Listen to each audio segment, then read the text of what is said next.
All right, it is exactly 10 o'clock Central, 11 o'clock Mountain. So I'm going to say, let's go ahead and get started. We have a lot of great content to get over to cover this morning. Again, welcome to the Knock It Out of the Park EPA Brownfield Grant Application Workshop, Part 1. The workshop today is going to be facilitated by myself, Maggie Bellinger, the Senior Director for the TAB program, and Kate Lucas, the Assistant Regional Director for EPA Region 8. Next slide.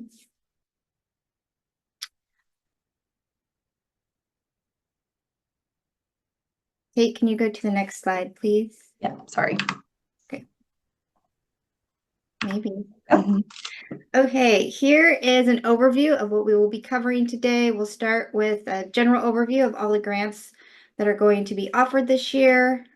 For those of you that may not have seen or heard, the grant guidelines were released yesterday. And I would like to say that this webinar and presentation, or workshop and presentation materials, was put together, of course, before yesterday. So all the information, or majority of the information we will be covering, is based on fiscal year 24, last year's guidelines.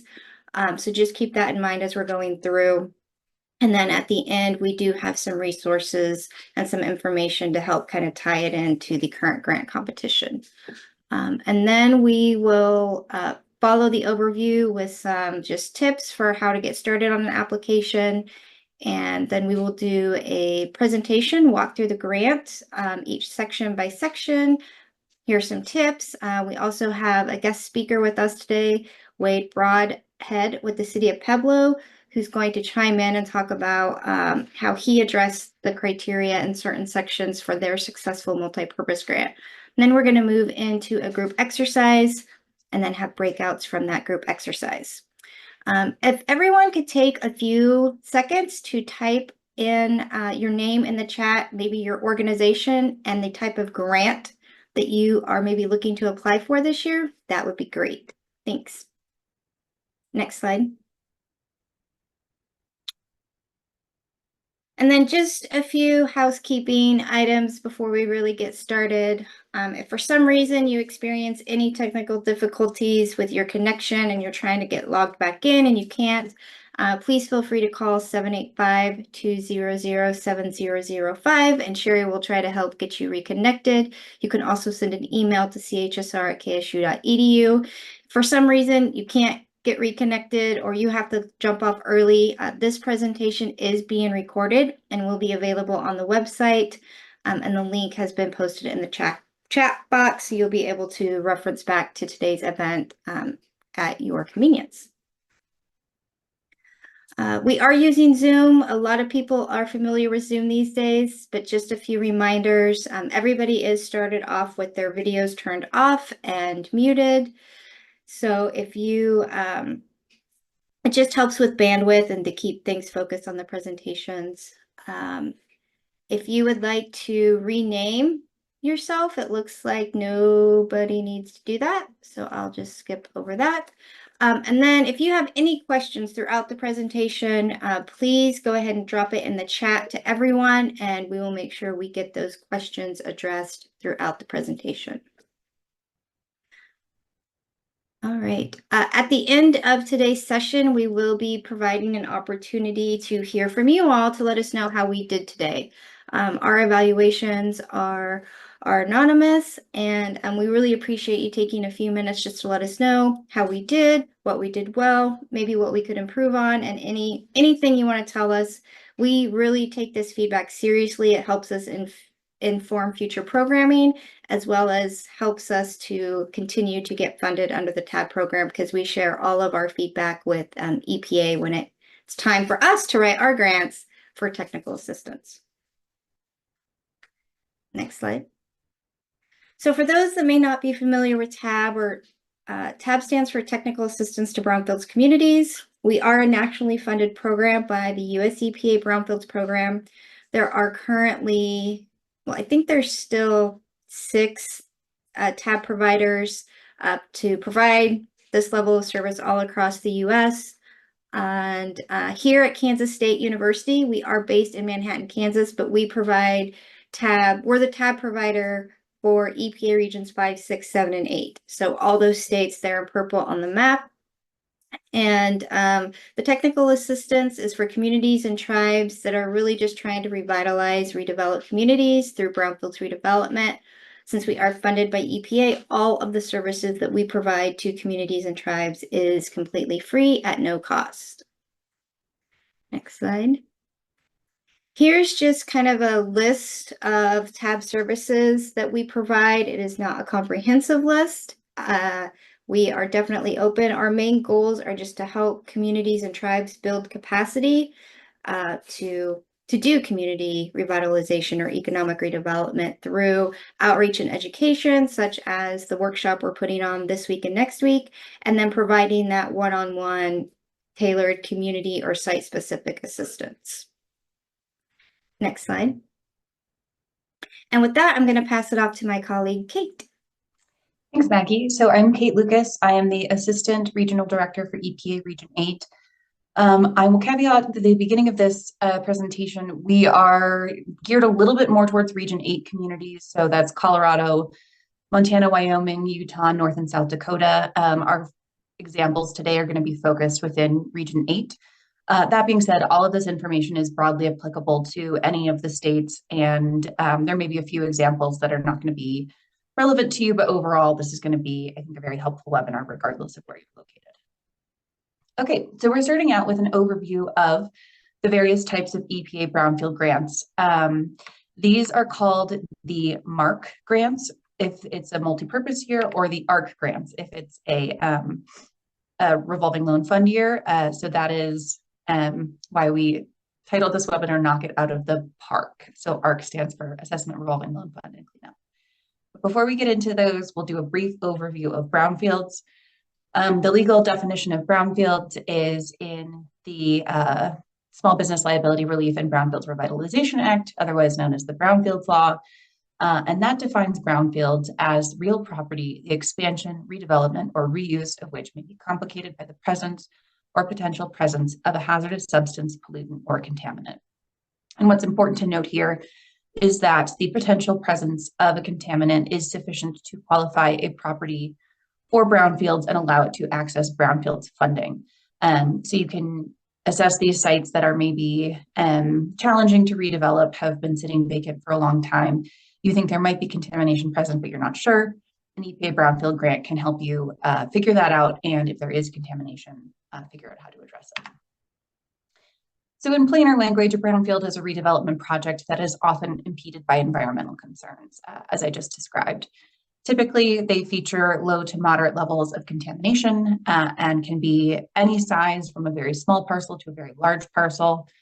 Very common contaminants include petroleum, asbestos, lead paint, mold, meth lab contaminants, mine scarred lands, dry cleaning contamination, combustion materials. There's a very wide range of different elements that can contribute to contamination on a site, and oftentimes a site has multiple types of contamination present.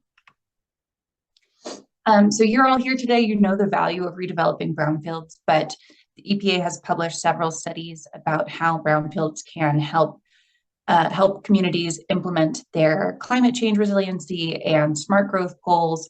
They're also oftentimes a great opportunity for historic preservation and pair very well with historic preservation tax credits and grants. They help preserve greenfield or undeveloped land, and obviously they help to mitigate public health and safety concerns and can address longstanding health impacts to communities everywhere, but especially in environmental justice communities. They also make a lot of financial sense. There's a lot of free money available, especially now with the bipartisan infrastructure law.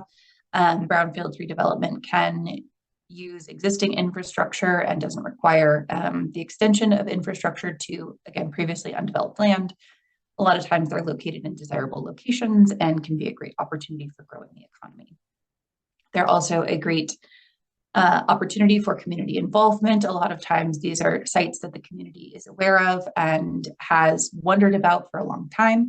And oftentimes they have a lot of ideas about what these sites could be. So it's a great opportunity to involve the community and make sure that redevelopment reflects community needs. Okay, so now what we're all here for, Scrooge McDuck trying to swim in piles of Brownfields grant funding. So an introduction here to the bipartisan infrastructure law, which was the single largest investment in US brownfields infrastructure. It was passed with the objective, especially for brownfields, of creating 154,000 jobs and stimulating $30 billion in public-private funding in brownfields redevelopment. They increased funding by $1.2 billion between FY 2022 and FY 2026, which was a threefold increase in grant funding, which increased funding for non-competitive brownfield assessments, so funding that goes to states and tribes to fund their state-level brownfields program, as well as other technical assistance programs like KSU TAB and a couple other contracts that the EPA has.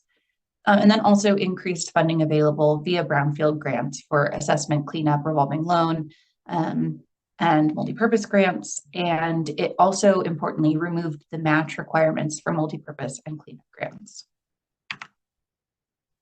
So there are 5 types of EPA Brownfield grants that are available to communities like yourselves.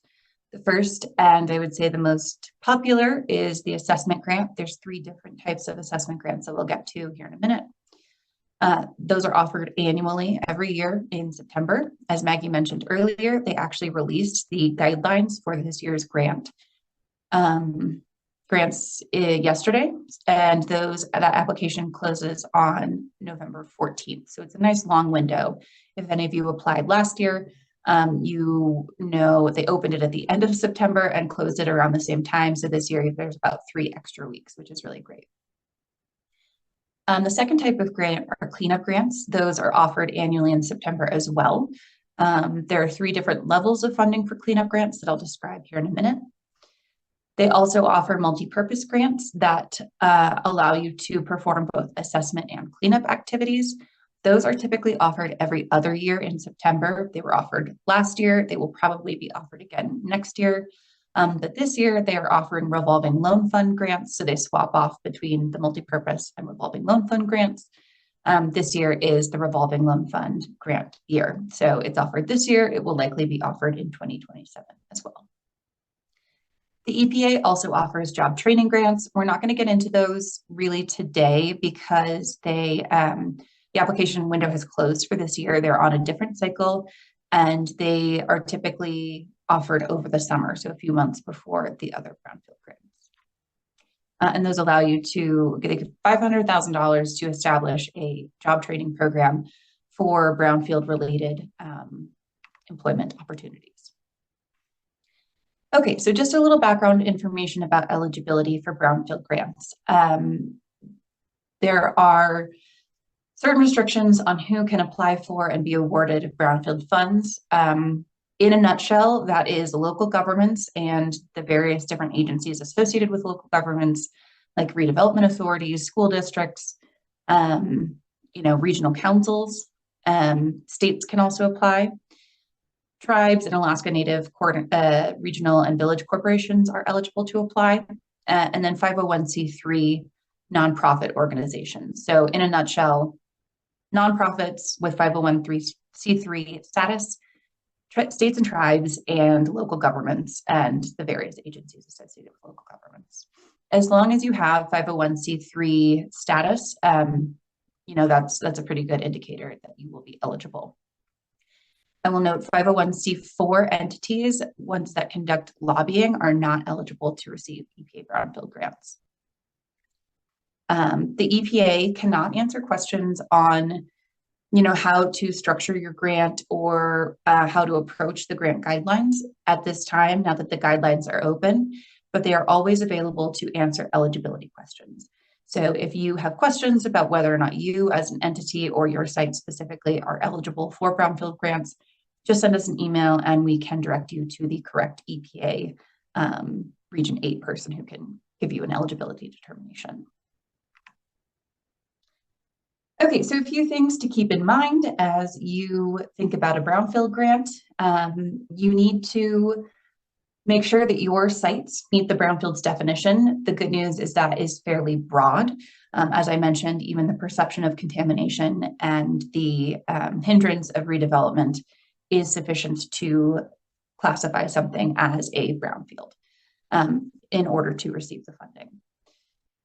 Whether or not it's subject to any environmental enforcement actions, that's something that you should be aware of. Your state or sometimes the federal level agencies will be coordinating with you to force a cleanup of the site. That is, if there is a remedial action order from either the state or federal government, you are not eligible to receive brownfield funds, although you can sometimes have an eligibility conversation with, again, the EPA region, and they may be able to find a workaround or make an exception. So that's something that typically is not allowed, but may in certain cases be permitted. Site ownership depends or is specific to cleanup grants. So you must own the site prior to submitting your application if you're planning to apply for a cleanup grant. As long as that transaction goes through before you submit your application, then that's sufficient. But you do need to own the property before submitting your grant exclusively for cleanup grants. For assessment grants, you are not required to own any of the sites that are proposed within the grant. If you own the site or are planning to acquire it, you need to make sure that you go through all appropriate inquiries. That's a phase 1 and phase 2 environmental site assessment. If you have questions about that process, we'd be happy to meet with you later to discuss, but we're not going to spend a lot of time on that today. And you cannot have caused or contributed to the contamination on site. So you have to be an innocent landowner. The issues that you can address include hazardous substances. So that's sort of chemical contamination broadly, petroleum, so typically underground or above ground storage tanks, asbestos and lead-based paint, very common building materials that are now known to cause health impacts. Mine land is something that we see a lot of in EPA Region 8, and that is eligible for brownfields funding as long as there's not a state or federal remediation action order. And then other controlled substances. So again, if you have questions about the contamination that's on your site and whether it's eligible for brownfields funding, just send us an email and we'd be happy to talk about that with you. Okay, so we're getting into a series of very boring looking, but ultimately extremely important slides. So I will just ask you to hang in there and be willing to accept the plain white background. So the first type of assessment grant is the community-wide assessment grant. And I would say this is the most commonly applied for grant. It's a great fit for communities who are looking to start a brownfields program or continue a brownfields program that's already been started. It is typically limited to a single community, although sometimes 2 communities can apply for the funds.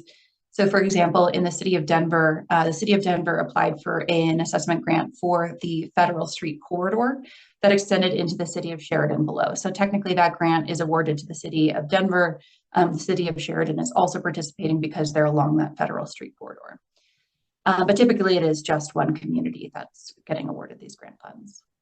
Hey, I would also say that if you are maybe a county or an EDA Yes. or a regional council, and you oversee or help support a broader area, especially for, some of the smaller rural parts of the country. Yeah, community-wide assessments are good for those organizations as well. That's a great point. Thank you. So those funds are available in amounts of up to $500,000. There is no match requirement, and there has never been a match requirement for assessment grants. There's a 4-year performance period under the bipartisan infrastructure law that is 1 year longer than it was previously. So you get a little bit more time to spend all of the money. As I mentioned before, you are not required to own the sites that you list in your grant application, but you do need to be realistic about which sites you list. So if you have a site in your community that's owned by somebody who's been difficult to work with, unresponsive, maybe lives out of state, and you just haven't had any success in gaining access to the site previously, probably not a good fit to talk about as a focus site in your brownfield application, because there is, it's unlikely that you would, things will change in the time between when you apply and when you implement your funds. That being said, if you don't talk about it in your grant application and the owner comes around, or maybe the property changes hands, you can absolutely spend your assessment money on that site. It's just making sure that you're not, listing 15 different sites that you think are probably not going to end up being assessed and then pivoting to a completely different set of sites in your actual grant implementation. You can apply for additional assessment funding once you've spent down 70% of your original funding.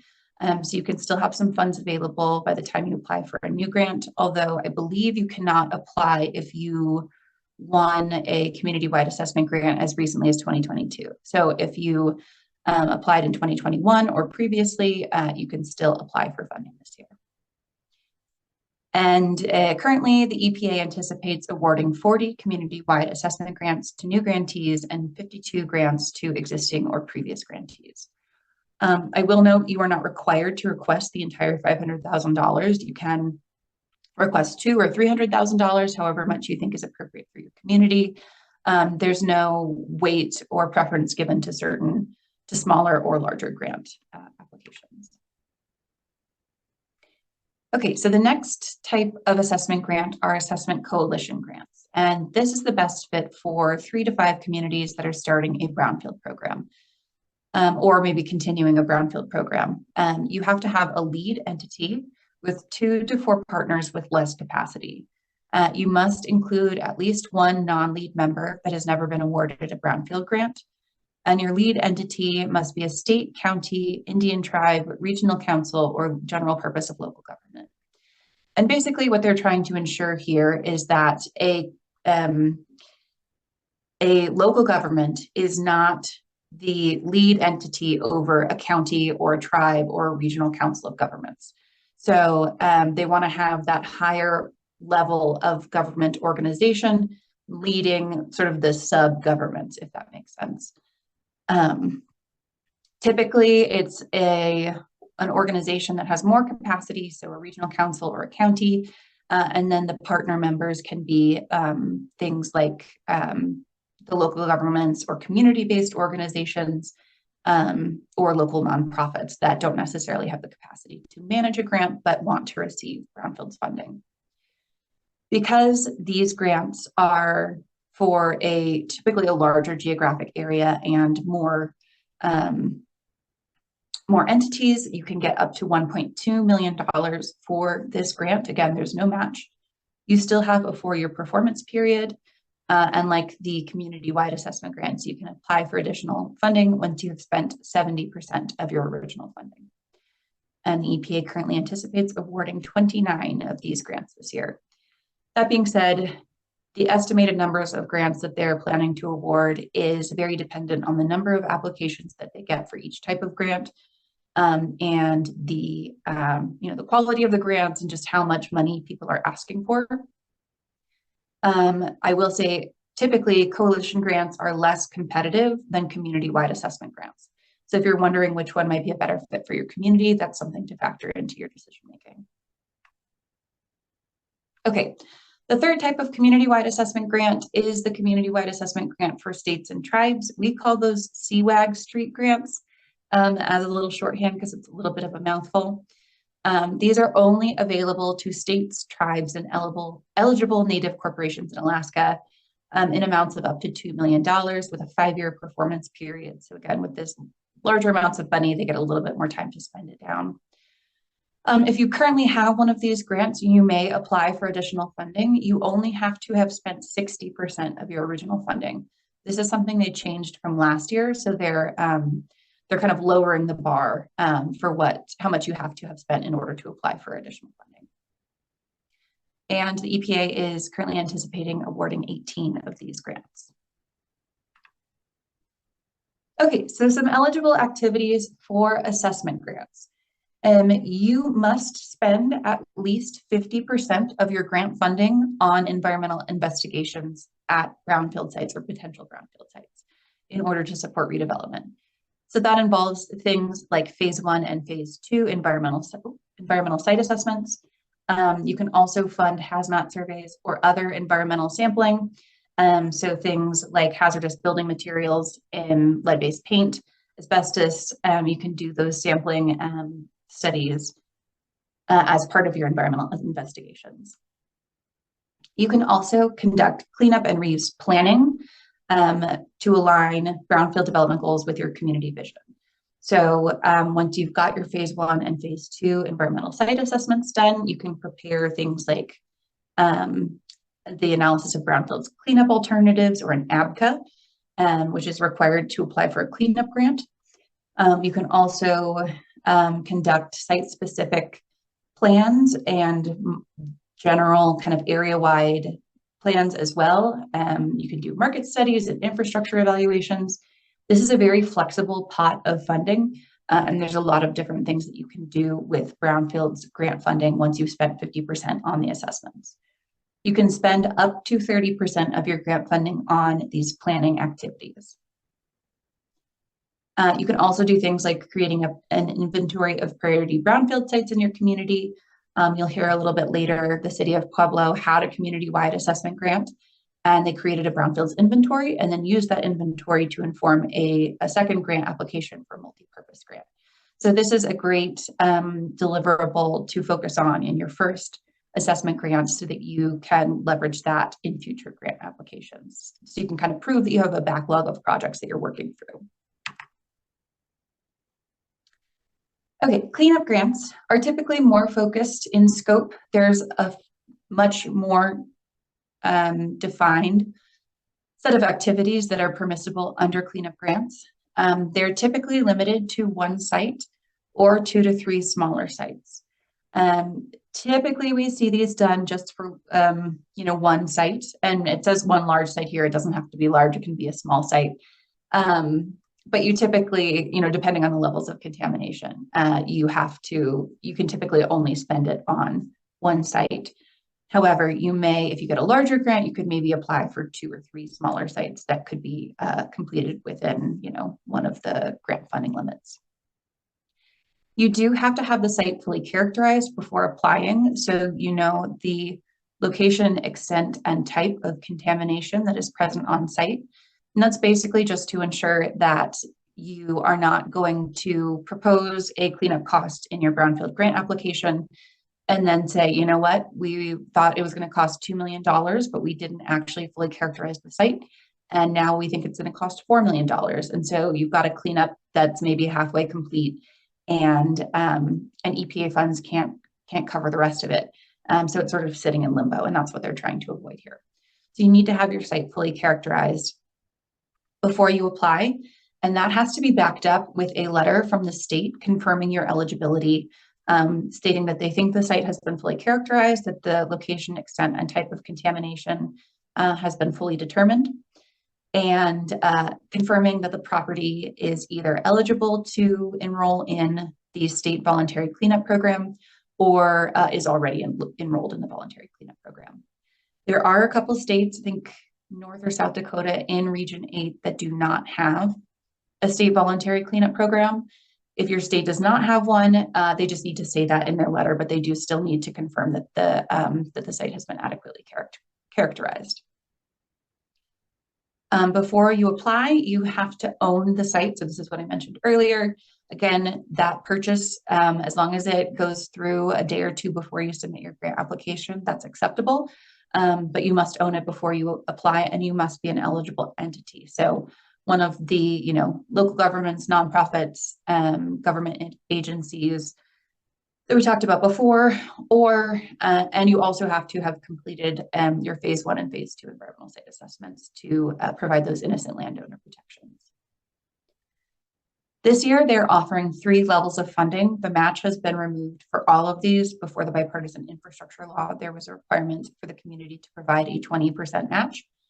But now there's no match requirements. You can get amounts of up to $500,000, up to $2 million, and up to $4 million. So these are pretty substantial grants. There's a 4-year performance period. So you have 4 years from when you receive the funds to when you have to have the project completed. And you can apply for additional cleanup funding on a different site once you've spent 70% of your existing cleanup grant, but you cannot apply for additional funding for the same project. So there are workarounds for this. You may be able to get multiple rounds by breaking a larger site into different projects. So for example, we worked on a site in Wyoming where there was both very significant asbestos and hazardous building materials present in a building, as well as some soil and groundwater contamination. It could be possible to kind of break that up and submit a brownfield grant application for exclusively the hazardous building materials, and say, we think it's going to cost $2 million to clean up these hazardous building materials, and then to go back in a couple of years and say, we think it's going to cost $1 million to clean up this soil and groundwater, and to kind of break it out into two very distinct and separate projects within the same site. And then the EPA is anticipating awarding 30 grants of $500,000 or less, 23 grants of $500,000 to $2 million, and 10 grants between $2 and $4 million.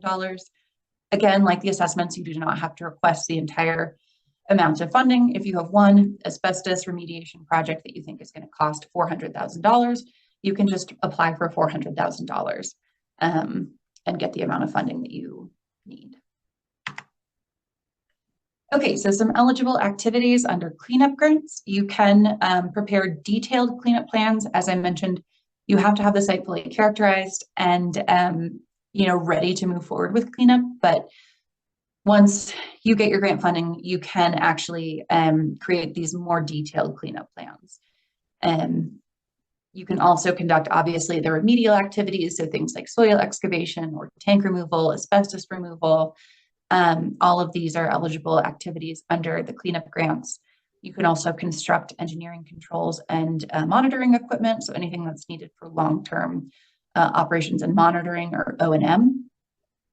You can develop and file institutional controls, so any legal restrictions on future development of property, things like restrictions against groundwater use or restriction against certain types of end uses may be appropriate for certain sites depending on the level of contamination. So that's something you can do with cleanup grants. You can purchase environmental insurance. One thing that is a challenge with these grants is that building demolition is typically not an eligible expense. So if you have a building that is not going to be reused and there is, asbestos contamination within the building, you can remediate the asbestos and do any demolition that's required to access those hazardous building materials. But typically you're left with the shell of a building that's just, framing and exterior brick or wood. And that is, you cannot demo that building with Brownfields funds. So that's something you'll have to find different sources of funding to address. Okay, final type of grant that we're going to talk about today in detail are the Revolving Loan Fund grants. These are the best fit for communities who have a well-developed understanding of Brownfields programs and a high demand for cleanup dollars. So this is really a Brownfields 201 level, maybe even a 301 or a 401 level. Typically, you need to have a very deep understanding of Brownfields redevelopment, as well as the organizational capacity to administer a program that's pretty financially complex. You, as the applicant, are not using any of these funds for cleanup. You are basically sub-awarding them to entities within your jurisdiction that need low-cost loans, and then you can make 50% as grants. The sub-loans typically are open or available to private developers. And so that's something that's very positive. We have a lot of private development interest in your community for Brownfields redevelopment, but limited funding. This is a great way to help close a little bit of that gap. If you personally, as an organization, don't have capacity to apply, you can apply as a coalition. Different states do it differently. In the state of Colorado, we have one statewide revolving loan fund that's jointly administered between the Colorado Department of Public Health and Environment and the Colorado Housing and Finance Authority. But in the state of Montana, for example, there's a lot of regional economic development authorities that apply for and administer these revolving loan fund grants. So it really is variable. There's no wrong or right way to go about it. But it is something that you do need a lot of capacity and a lot of know-how to apply for and administer. With these grants, there's up to $1 million available, and there's a 5-year performance period, but these are designed to operate for many years. I think the state of Colorado's has been operating for at least 20 and maybe more. You really can, establish it and then keep it going for a long time with the original amounts of funding. Sometimes the EPA provides supplemental RLF funding, and that's something that if you have an existing program, you can also apply for. So the EPA currently anticipates awarding 15 RLF grants, so a much smaller number of grants compared to the other buckets of funding. Okay, so I think we're a little bit ahead of schedule, which is great. So this is our last slide of this section here, and I think we can open it up for questions for a few minutes. But for the last year, so fiscal year 2024, the success rates, you can see here that for community-wide assessment, there was a 37% success rate for people who have never received a community-wide assessment before. It was actually even lower for existing applicants, only a 25% success rate. So 1 in 4 communities are getting awarded grant funding for those community-wide assessments.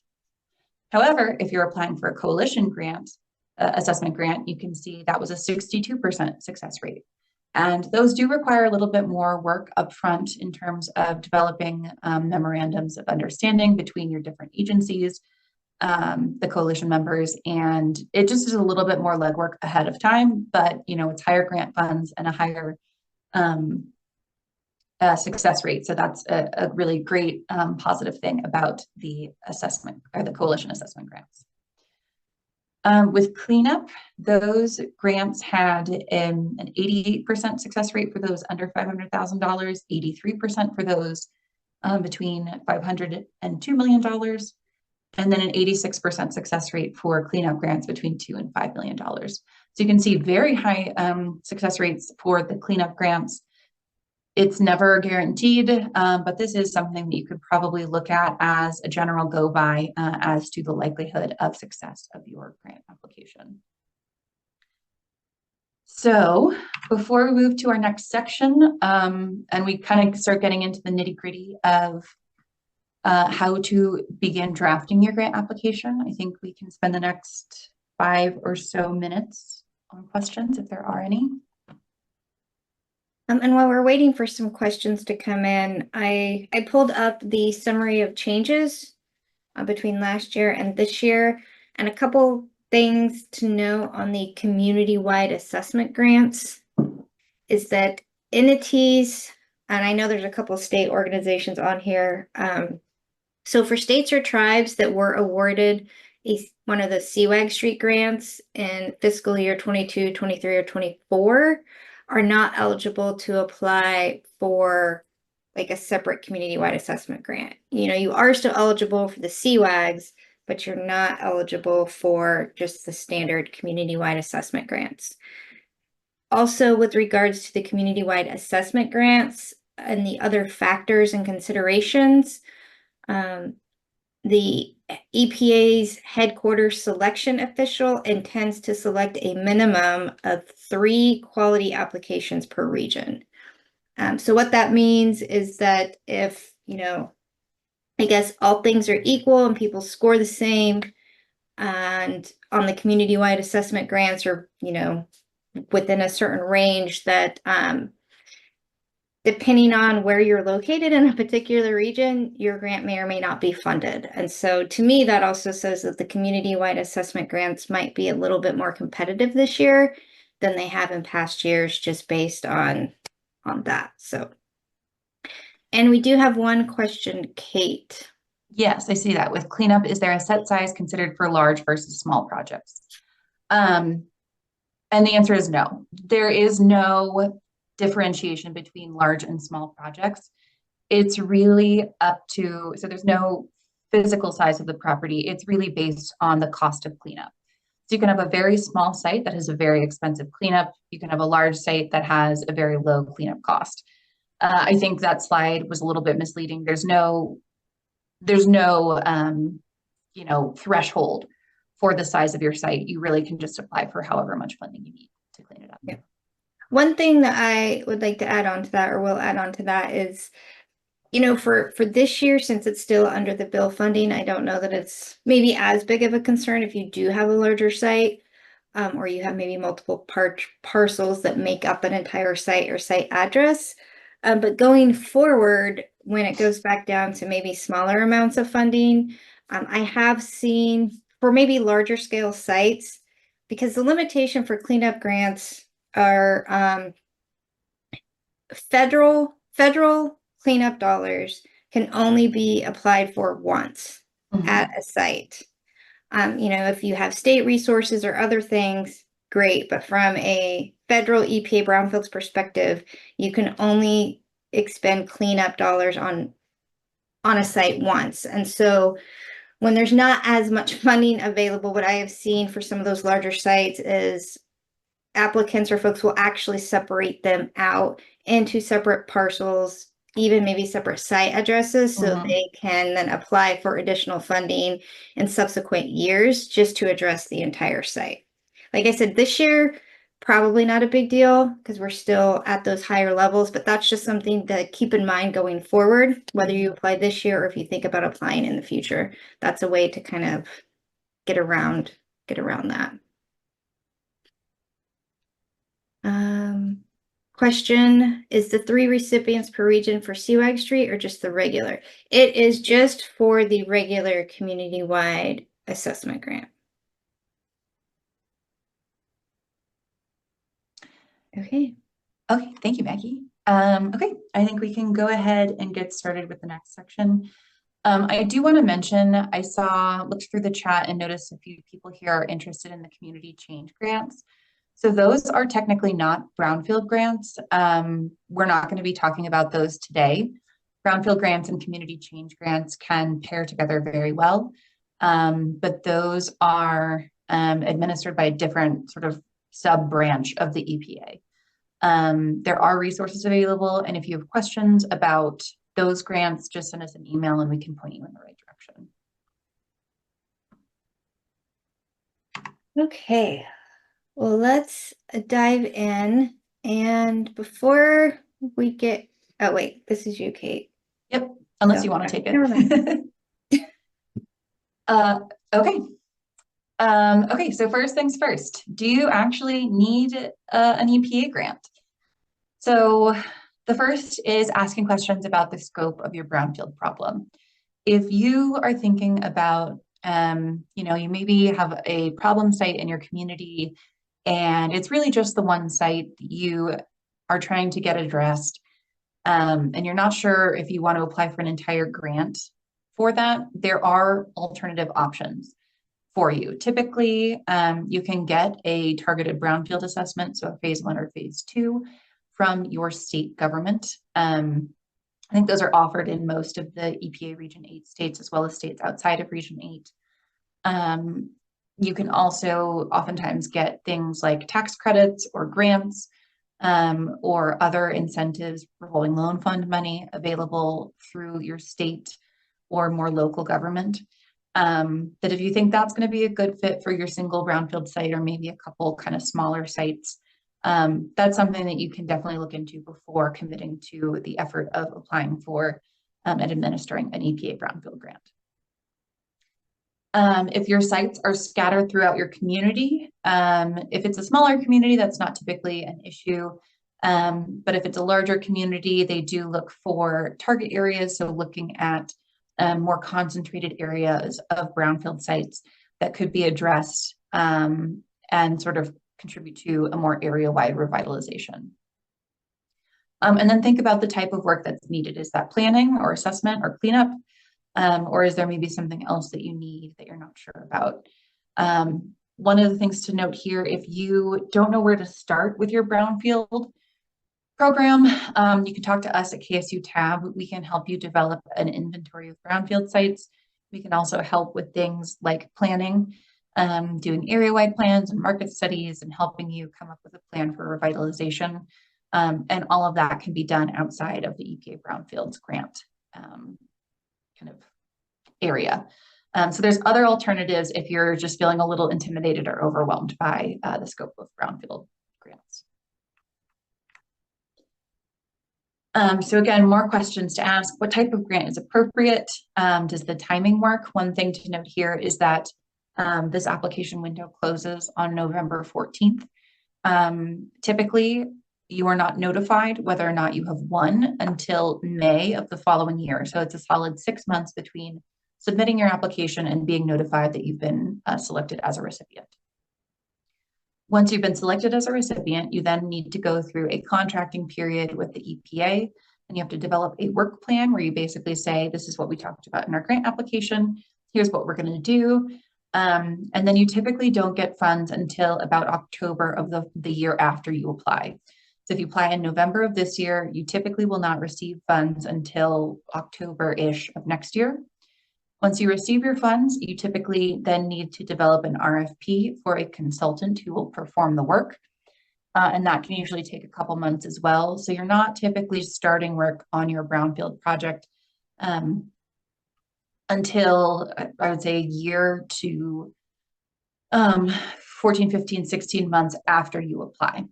So typically, a lot of times we see communities really beginning work the January, a year and a couple months after they submit their application. Does your organization have capacity to manage an EPA grant? That's a great question to ask. Another thing that we've seen a few times is communities that have applied for EPA grants have had a very motivated staff person who's willing to take ownership of that project. But then things happen, they retire, they leave, and then there's nobody who's really ready and able to take their place to administer that Brownfield grant. So you need to have maybe a prime person and a backup person in case of staff changes and other kind of unpredictable events. So that's something to keep in mind as you think about applying. Whether or not you have technical and communications capacity for these grants, financial management, ability to manage a contractor who will be performing the work, you need to have a very consistent point person within your organization who can coordinate with that consultant. And if capacity is an issue, you can oftentimes partner with a regional entity or an economic development organization that can help assist with gaps in your capacity. So you may be able to work with somebody else to implement these funds. And again, there are a lot of state brownfield agencies that are available for assistance and can provide typically smaller amounts of grant funding and assessment activity, but still are available if you need help with a brownfield site. But don't think that you aren't ready, but don't think you're ready for an EPA grant. Okay, so why should you apply now? FY 2025, so this funding year that we're currently in the application cycle for, and FY 26 next year, are the last years of bipartisan infrastructure law funding. So this means that in FY 27, EPA will only receive their regular appropriations. So historically, assessment grants were available in amounts of up to $300,000 instead of $500. Cleanup grants maxed out at $500,000 a site. And then there will be a cost share requirement that returns for cleanup, multipurpose, and revolving loan fund grants. That being said, this is still 2 years away. The Brownfields program receives a lot of very strong bipartisan support. If you have a Brownfield grant or have had one in the past, we would very strongly encourage you to reach out to your elected officials to encourage them to continue funding brownfields at these levels, because it's made a very big difference with communities. So it's possible that things will not revert to exactly how they were before, but there's just no telling. Okay, and as Mackie mentioned, some of these are slightly outdated because the EPA released their guidelines very early this year. They were released yesterday, and we have a link a little bit at the end of the presentation that you can follow to access all of the guidelines. If you want to, you can review last year's grant guidelines. We're going to do that during our breakout exercise a little bit later this morning. You can also look at FAQs that are available. I believe those have been updated for this year. Another thing I would very strongly encourage you to do is to look at past successful grant applications. Those are available on our website, and you can narrow it down by year. And you can also, I think, do a search for the state where the grant is located. I would say don't feel like you have to be limited towards looking at grants only from the state where you are.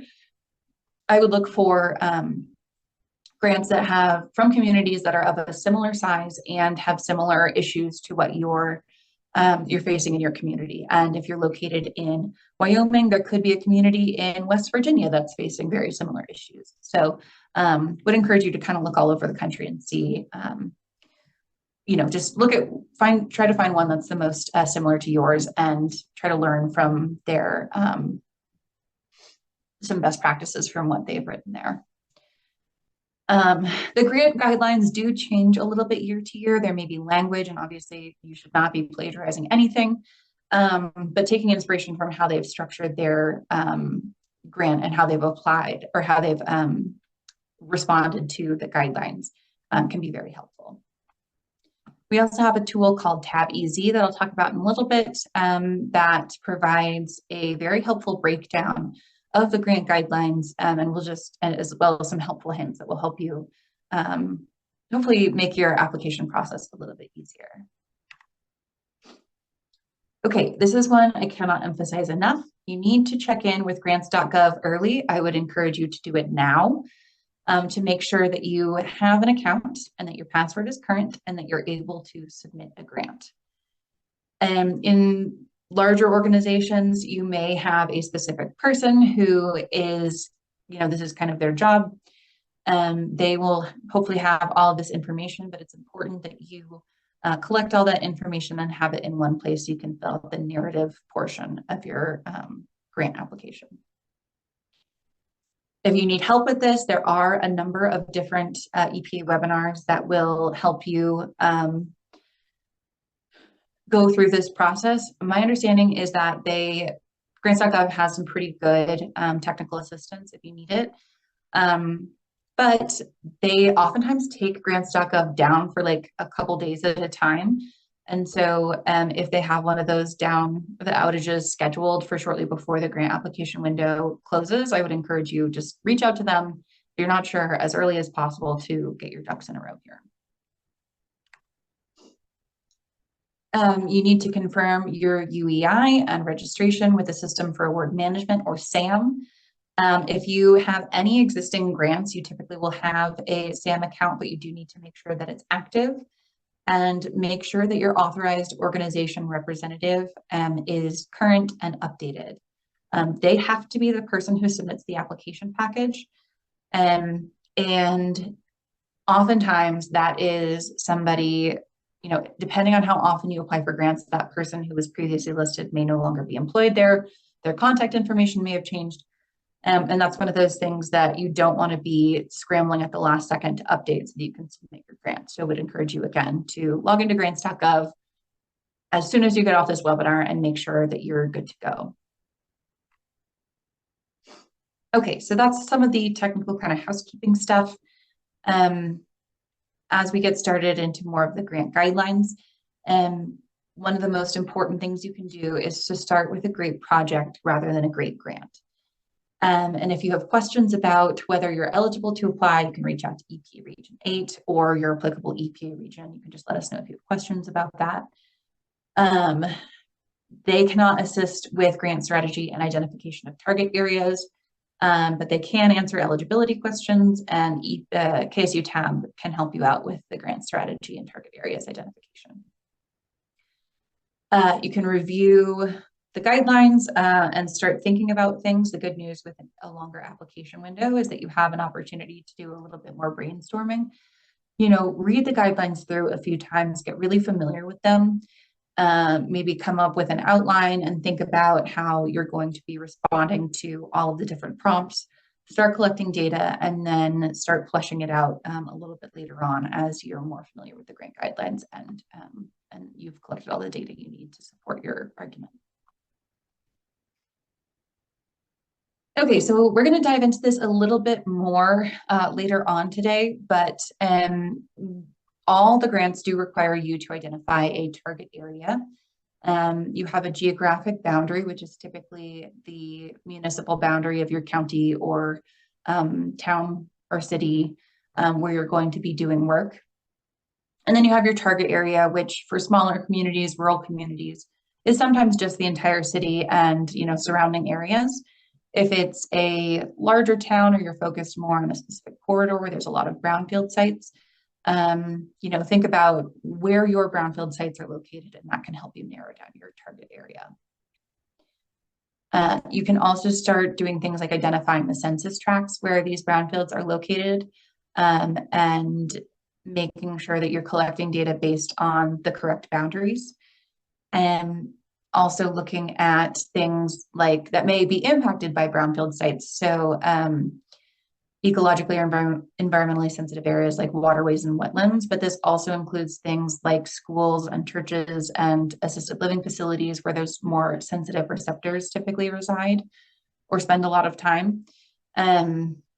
It's important to focus on what the impacts of these brownfield sites are. We're not just looking at the contamination on these sites, it's the overall impact on the community.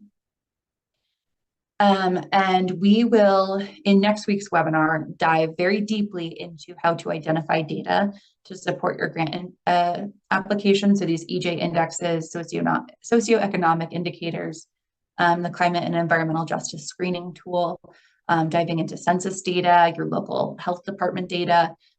These are all different sources of data that you can use to inform your understanding of the community and how these brownfield sites are potentially impacting them.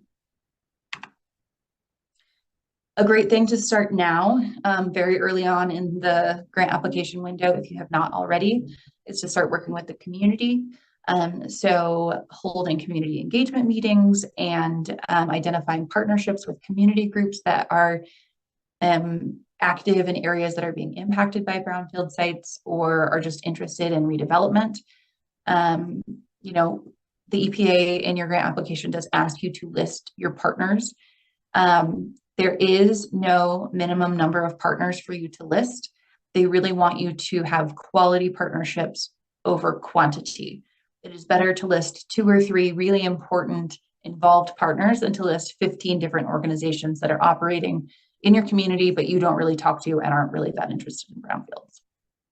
If you need help identifying and reaching out to those communities, you can reach out to KSU Tab and we can help kind of direct you towards the ones that may be most appropriate and help you start conversations with those community organizations to get their buy-in on your grant application. You also need to identify your roles and responsibilities. That's going to be something we focus on in next week's grant webinar. Our roles and responsibilities of staff, as well as capacity, and just making sure that the people who will be managing and administering your brownfield grant have the resources that they need to do so. And we kind of talked about this the previous page, but looking at your specific sites or areas that are in need of assessment. And the Brownfields inventory tool that we have can also be helpful if you would like to schedule a call with me or Maggie or one of the other KSU's Tab staff to start building a Brownfields inventory and to get an introduction to the tool. We would be happy to do that. Okay, so this is a lot of similar information that's been consolidated here, but just a few important steps to take for each of the different types of grants that you're looking or that are available this year. Things like identifying your priority sites, establishing a reuse plan, engaging the public, for coalition members, building your relationships if they haven't been done so already, and then developing a memorandum of agreement to outline your roles and responsibilities. That's a very important thing to start moving on now. For cleanup grants, so in addition to the things we talked about earlier, you need to have, and this goes into it, but you need to have an analysis of brownfield cleanup alternatives. And that essentially says, you had your phase 2 done. We know the type and extent of contamination. There are basically, 3 to 5 different approaches that could be taken on this site to clean it up, and they all come with varying costs and pros and cons. And that ABCA basically just provides justification for your cleanup plan, the steps that you're going to take, and allows, again, the EPA or provides assurance that your project costs are going to be similar to what you've been planning for. Another thing to note for that cleanup grant is that you must hold a community meeting to inform the community of the cleanup plans at least 2 weeks prior to submitting your grant application. It has to be held after the guidelines open. So starting yesterday, you can have a community meeting anytime, and it has to be submitted 2 weeks before you submit your grant, not 2 weeks before the grant application deadline, but 2 weeks before you submit. So if you submit early, it's to be at least 2 weeks before that to allow you time to incorporate feedback. So the community has to be given an opportunity to provide feedback on the cleanup plan. You do not have to schedule a separate meeting for this. It can be a item on a a city council meeting or a planning commission. It just has to be publicly noticed and open to the public, so that they can provide feedback on that cleanup plan. So that's an important thing to note with the cleanup grant. For the revolving loan funds, again, you need to really make sure that your organization has capacity to implement these grant funds. It is a longer term commitment, and you will be responsible for, determining whether or not these projects are eligible for, and a good use of your revolving loan fund grant funds. If you want to administer it jointly with a partner, you need to identify that partner and make sure that they're on board before you start drafting your application. And again, some of those more housekeeping things: make sure that your authorized organization representative knows that you're going to apply. Make sure that their contact information and login is current. Make sure that all of your DUNS and SAMs, that should be UEI. Your UEI and SAMs information is correct. And just read through the guidelines and make sure that you're ready to start drafting your application. Okay, so here's a conceptual or a hypothetical timeline. This, again, was not updated yesterday, now that we know when the grant guidelines are due. So I had put in a conceptual or hypothetical date of September 13th for the NOFO. That's the Notice of Funding Opportunity. Also, the guidelines, that's the same thing. Being released on September 13th. So it was actually on September 3rd. You can draft your grant over, the next few weeks. And then one thing I have not mentioned yet, but we'll dive into a little bit later, KSU TAB provides grant review. So we will take a look at your grant, read through it, and provide you with feedback on ways to strengthen your application. We cannot write the grant for you, but I do think it's a very helpful and useful service that we offer. So we will accept grant applications for review anytime. I don't think that there's really a start time. If you guys are superstars and have already drafted your grant applications, I guess we'd be willing to look at those in the next couple of weeks. But we will be accepting those through noon on Friday, November 8th, not November 4th. So you can submit your grant anytime before that, and we will provide feedback for you to incorporate into your grant application. Obviously, the sooner you send it to us, the more in-depth information and review we can conduct. If you submit it a couple days before the deadlines, it's probably going to be a pretty high-level review, just so you have time to incorporate our comments. And typically, it takes about a week for us to get through the review process before we can send it back to you. Again, with cleanup grants, you need to submit. You need to host your community meeting at least 2 weeks before you submit. So if the actual deadline is November 14th, you need to have that meeting by November 1st if you are planning on submitting the day of the grant application deadline. We encourage you to allocate a couple days towards your final routing and internal review. So just, whoever in your organization is responsible for reviewing these grants or wants to have final input, make sure they have time to review it. And then we always encourage communities to be prepared to submit your grant 2 to 3 days prior to the submission deadline, just in case there are outages of grants.gov. If there are issues with your account, just leaving a little bit of time for those issues to be resolved, so you're not panicking and submitting 3 hours before the deadline. One thing to note, the applications are typically due at midnight Eastern, 11:59 p.m. Eastern time. So for us in Region 8, if you're in the Mountain Time Zone, that's 10:59 p.m. Oh, 9:59 p.m. So make sure that you are, you're not putting it off until the last minute. And note that the application window is based on the Eastern time zone, not Mountain or Western or Pacific, I guess is that. Okay. Okay, I'm going to move through this pretty quickly. We have about 5 minutes left of this section, and I still have a few slides. But this is a quick chart showing you an eligibility matrix of which grants you can apply for if you are already a grant recipient, if you still have grant funding. If you wrapped up a grant a couple of years ago or a year ago, you're good to go. You can apply for any of the grants. But if you have a current grant, you need to consult this matrix to make sure that you are not going to be disqualified just based on eligibility, considering how much grant or considering whether or not you currently have a grant. And these are available on the EPA's website. If you have questions, we'd be happy to talk through these in more detail with you. If you want to apply for 2 different types of grants, you can do that. You are somewhat limited. Most of these you can't apply for 2 different assessment grants, but you can apply for cleanup grants and assessment grants if that's something that you desire to do. If that's something that you're interested in, but you're not sure if you have the capacity this year, next year they will be offering multi-purpose grants, which allow both assessment and cleanup activities. And so that could be a good fit if you're a little bit uncertain about this year.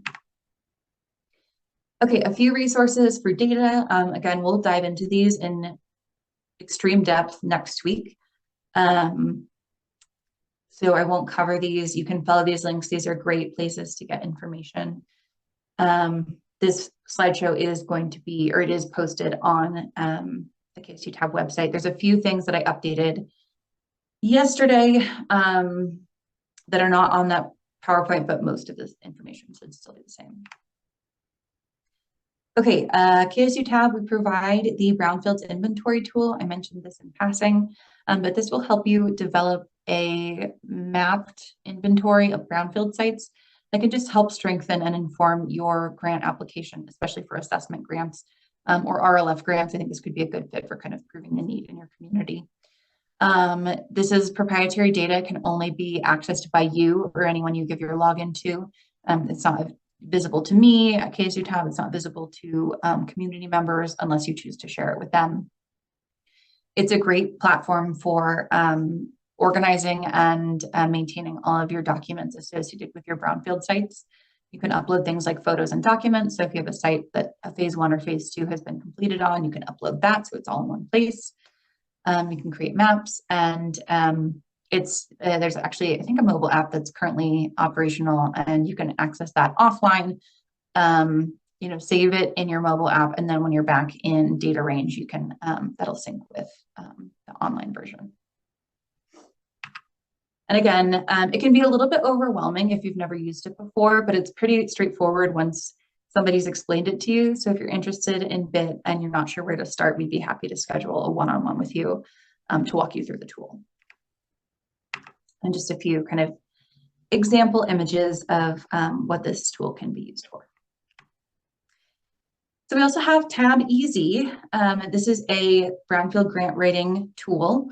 We will have different we will basically import the guidelines into this online tool and then provide links to helpful hints and kind of consolidate the guidelines and then the ranking criteria in the same place. So you don't have to flip between different sections of the grant guidelines. Because the grant guidelines were just released yesterday, it's going to take a couple weeks for us to get this fully updated with this year's guidelines, but that should, I think, be done by September 18th. So I would say in the next couple of weeks, start familiarizing yourself with the guidelines, start putting together an outline, and then when Tab EZ is updated, you can go in and look at those helpful hints and just help to strengthen your grant narrative. It is free. I think it's quite user-friendly. It can be accessed anytime. There are, again, like BIT, it's only accessible to you via your account, but you can add collaborators so other people can work on the grant at the same time, which is really helpful. Nothing like 15 versions of track changes to ruin your day. There are helpful hints for every single type of grant, and they're configured for each different type of grant application. Okay, I mentioned this a few minutes ago, but KSU Tab does provide review and suggestions. You can schedule in advance. So if you are like, we're going to finish our grant on October 25th, we want you to allocate some time to our grant in that week, then we will do so. We just need to know when it's coming so we can distribute them amongst our staff for review. Typically takes about 3 to 5 days for turnaround. And you are, the service is available even if you have a consultant drafting your grant. A lot of communities will draft them themselves. Sometimes they'll hire consultants. Regardless of who is writing it, we can provide those review services, but they do need to be requested by the community and not the consultant. If there is time, we can provide a second round of review. So you send it to us, we review it, we send it back with our comments. You can address those comments and send it back for a second level of review if you are, if you have time for that. Okay, and then some other things that we can assist with: community engagement activities. If you need help developing a reuse vision for your area, stakeholder outreach, education for your elected officials or local governments. If you have people in your organization who aren't sure, we can kind of help provide a little bit of education and help inform them on these grants and the benefits. And again, we can provide proposal reviews. There's also a lot of resources. So tips for grant writers, there are a couple that were uploaded to this event's webpage that are saved there. And then there's a lot more resources available on the ksutab.org resources webpage. Okay, so we are a few minutes behind, but not too bad. Let's plan to reconvene at 10:18. But we'll allow everyone a quick break, and we will start back up in about 6 minutes. Okay, are we ready to get started again, Kate? Yes, I think we can go ahead and get started. Okay. I've asked Wade to unmute, and it looks like he has. Thanks, Wade. So I think we can give him a second to introduce himself before we get started. Okay. Can you hear me good, Kate? Looks great. All right. My name's Wade Broadhead. I'm a senior planner with the city of Pueblo. We're a recent recipient of a recent multi-purpose grant, and we had just finished up a community assessment grant, and I'm pivoting to now doing quite a bit of brownfields planning in our planning department. Awesome, great. And thank you for joining us today.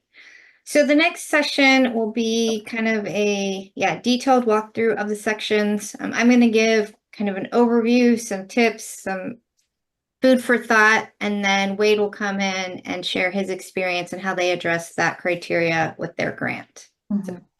And I'll quickly note, so this outline is for assessment grants. That being said, regardless of which grant you're applying for, they ask for a lot of the same background information. So this will, again, be specific to assessment grants, but generally applicable to most of the grants.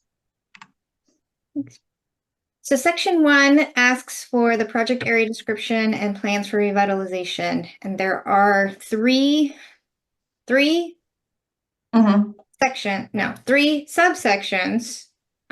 to section 1. And then usually subsections beneath that. So this is where you will talk about, your target area, your actual brownfield sites, how you plan to reuse and what are some beneficial outcomes of those sites.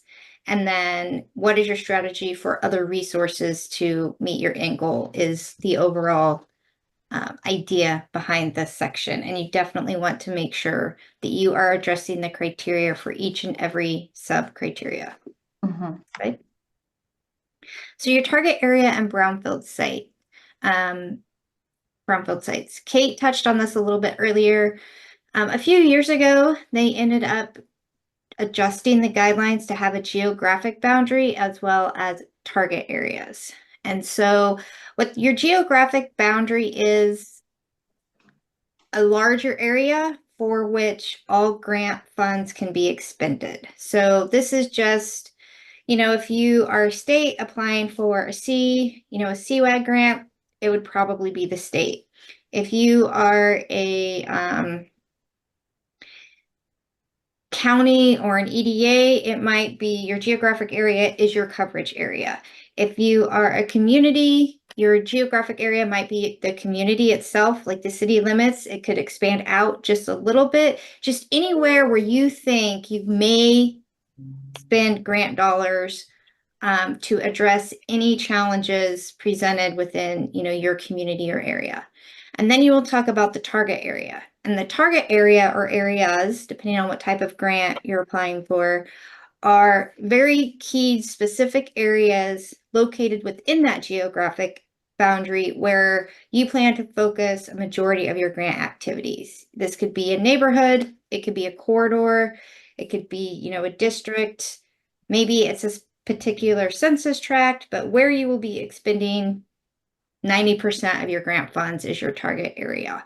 If you are applying for a coalition grant, your target areas, you will need to make sure that you have a target area for each coalition member.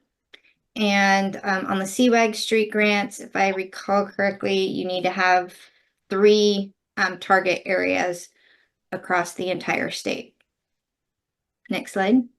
Oh, and I'll just note, so KSU TAB did a grant writing training series last year. And I think this one focused primarily on geographic boundaries and target areas. So if you're looking for a deeper dive, there are resources available for most of what we're about to talk about. So when you are giving a background of your particular, target area, again, why did you select this area? What are some challenges posed?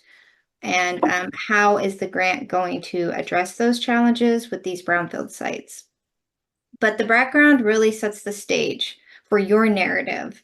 And you want to make sure that the area, you can make that tie between the area and how the population within that area or adjoining that area is most impacted by these brownfield sites and how the grant funds will be used to address that. You want some key things to keep in mind is this is the first section that a grant reviewer is going to read. So yeah, you want to make a passionate case, but you also want it to be brief. As a grant reviewer, I have seen a lot of grants come in. They're still on the background on page 2.5. That's not necessary. It's not needed, especially when you have to condense everything within the page limit. So, brief, passionate case, maybe about a paragraph. Make sure that you identify any specific issue or challenge. Why do you have these brownfield sites? Is it due to loss of, an industry or low jobs or what is it that has developed these brownfields in your target area and why do you need grant funds to assess it? Kind of keep that in mind as you're drafting this section. Think about your priority sites within this area. It could be past, current land uses. Why are you selecting these sites as a priority? How do they impact affected populations now? And then, what is the future reuse of those going to be to still then have a positive impact on populations within the target area?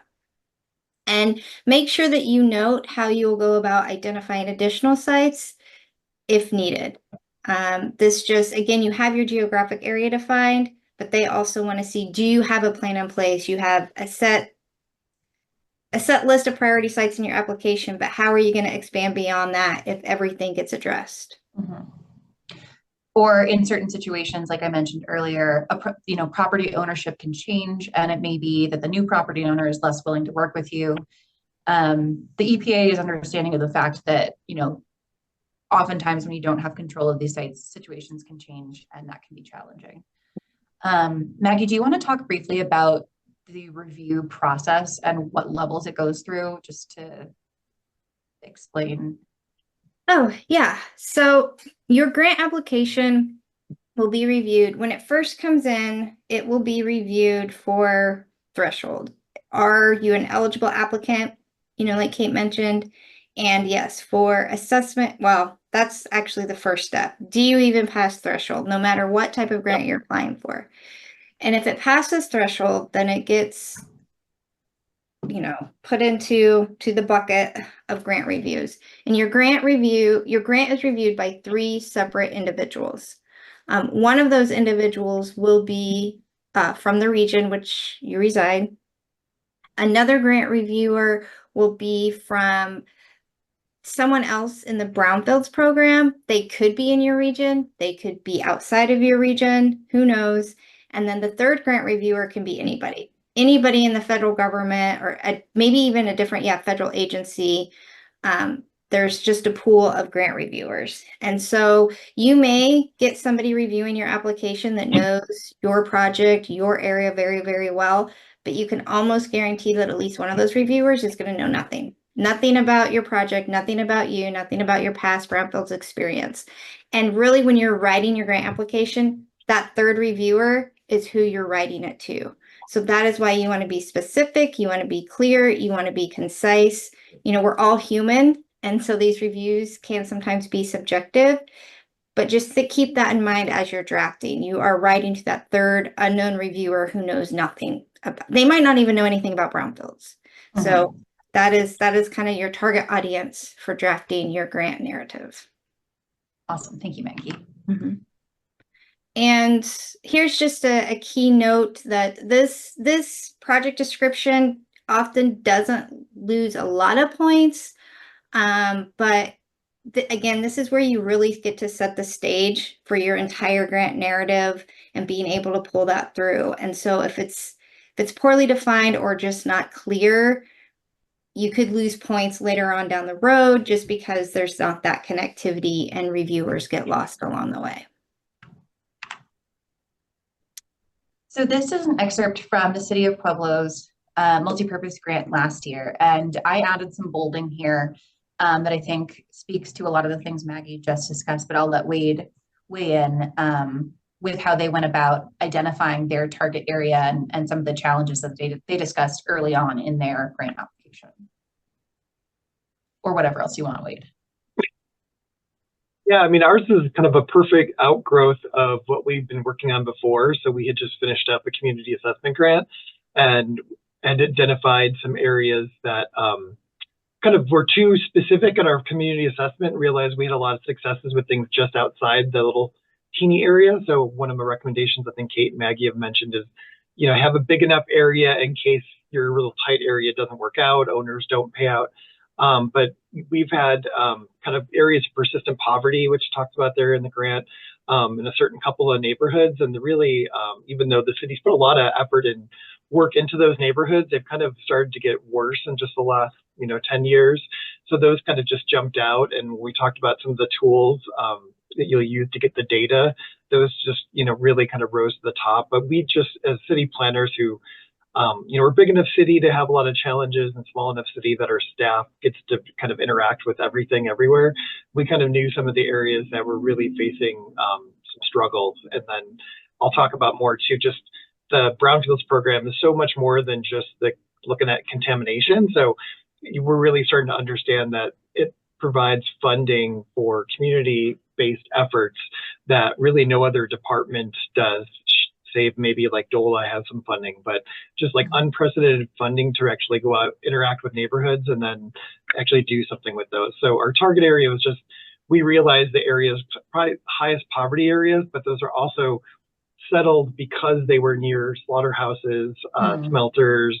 You know, Pueblo's known for being Steel City. The steel mill is actually not in the city, it's in the county, but it's, you know, the impact was all over these neighborhoods. Yeah. One thing when Wade and I were working on kind of their draft grant was Wade mentioned this plan from like the 1960s that identified this Y zone. So this has been a known area of disinvestment for what, 60, 80 years at this point, 60 years. Yeah, we had done a citywide, I do a lot of historic preservation planning, and we've used state historic fund grants to do neighborhood studies. And so we had kind of neighborhood by neighborhood overviews of the last 100 years. And then our mid-century modern study was the one that really focused in on like what caused the problems that we're having today. And those problems came from, you know, the 1940s and the 1960s.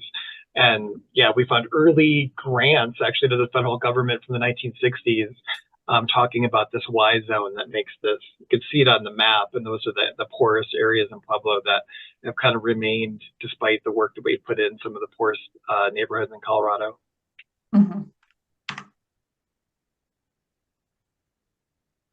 Okay, so sorry.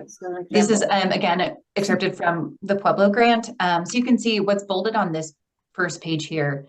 A steel crash resulted in depression that harms the local economy. It's caused persistent poverty and poor health incomes that disproportionately affect the Latinx population. And then, so you're kind of saying, here's the problem, and then here's how this Brownfield grant will help address that problem that we just talked about. So promoting economic development, alleviating blight, addressing systemic poverty. And then we really try to capture some language. We were really, you know, we're really lucky as well. We have a permanent grant writer who's, you know, also working on grants for the police department and public works department. So we're able to team up with her, who now had some experience with Brownfield, as well as working with Kate closely in case UTAB is invaluable. But our first grant that we'd been funded was kind of talk about this heart of the downtown, and then we kind of expanded that idea to capture people's imagination, like kind of the cultural heart of Pueblo. These older neighborhoods, despite kind of being the most challenged, are also kind of, you think of Pueblo and kind of our Latinx and Hispanic heritage, like those are the neighborhoods that, you know, worked for the steel mill, had the Hispanic heritage, and, you know, kind of suffering. So we tried to some kind of creative language that would get the grant reviewer kind of bought into our story.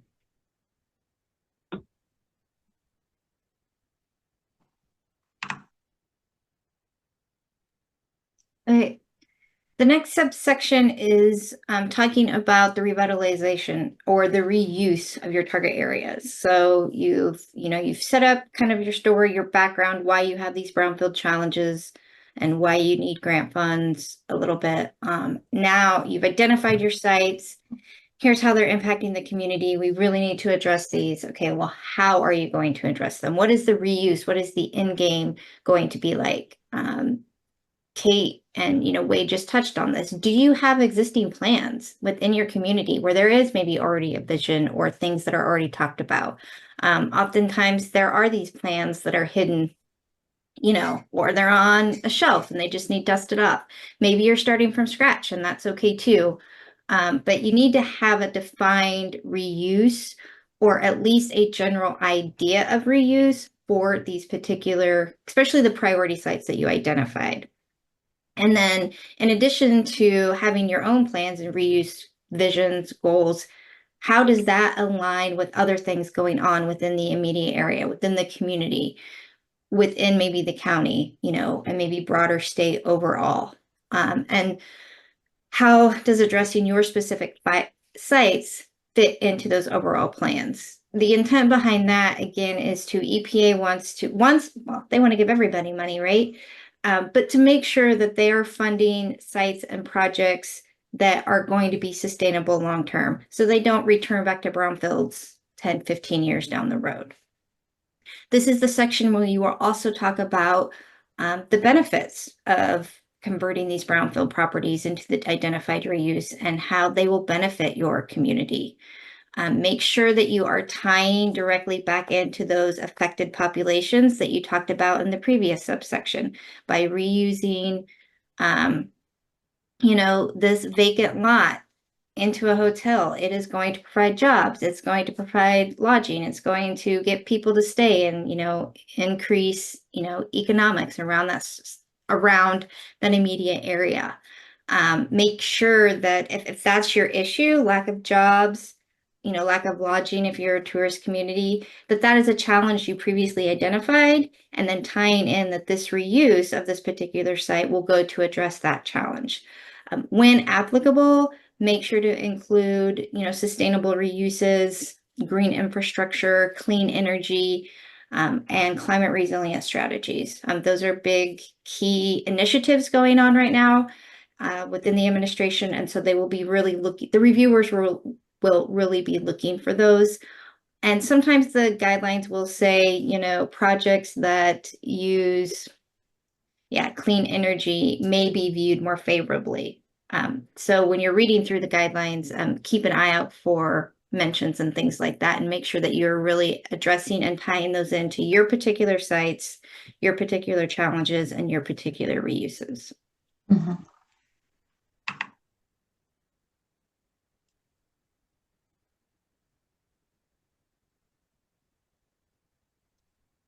This again is an example that I will let Wade and Kate talk about how Pueblo addressed this particular section.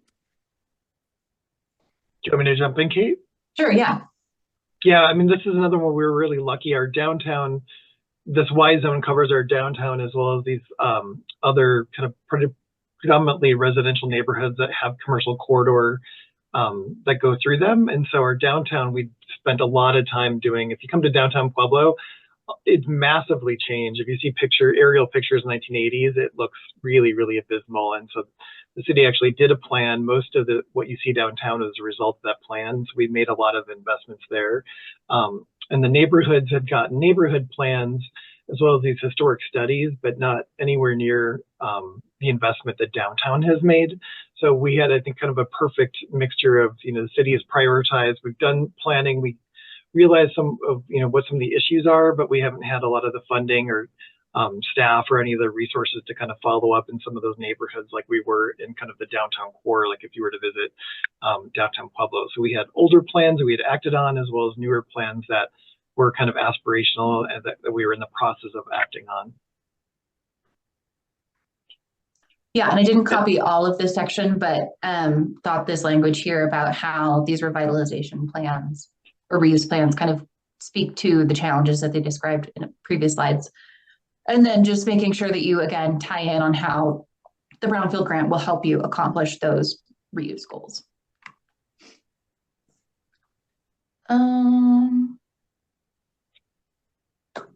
Yeah, I don't know if there's anything. Oh, this is okay. So there's one, they do ask you specifically to speak to whether or not infrastructure will be sufficient for your proposed reuse. And that's one that it is important to explicitly state one way or the other. So you can see here, Pueblo kind of said, we have sufficient infrastructure. Or maybe I'm getting ahead of myself. I think this is actually maybe speaking to like climate resiliency. I don't know if you have anything else to add, Wade. Not really on the climate resiliency. Yeah. But another thing we like to see. Okay. The third section, the third subsection under section 1, target area and brownfields and revitalization plans, is talking about your strategy for leveraging resources.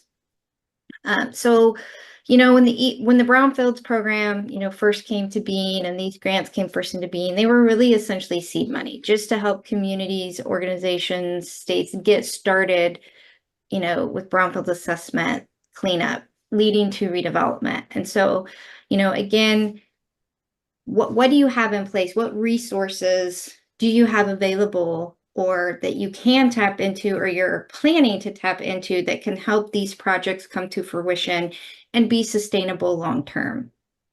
So here's where you will talk about any additional resources needed for site reuse. Once you get to that If this is an assessment grant, okay, what resources do you have available for cleanup and redevelopment? If it's a cleanup grant, what resources do you have available for that end goal reuse redevelopment? This is also the section where we'll talk about your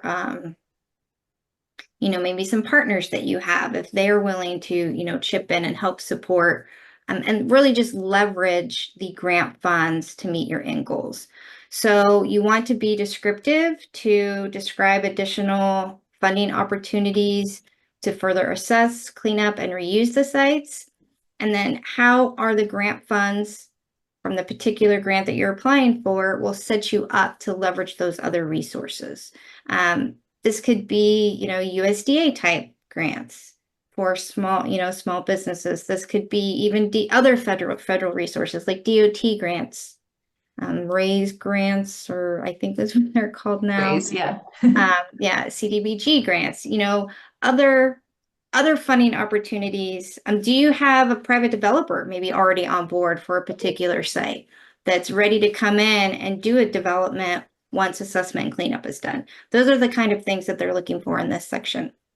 You also want to touch on whether or not, infrastructure is needed to support the reuse. Do you have the existing infrastructure? Do you need infrastructure, roads, sewer, water lines, utilities, things like that? Either way is perfectly fine. You just need to state pretty much your status. Where are you at? Maybe infrastructure is already in place. You don't need to do anything. That's great. Just state that and move on to the next section.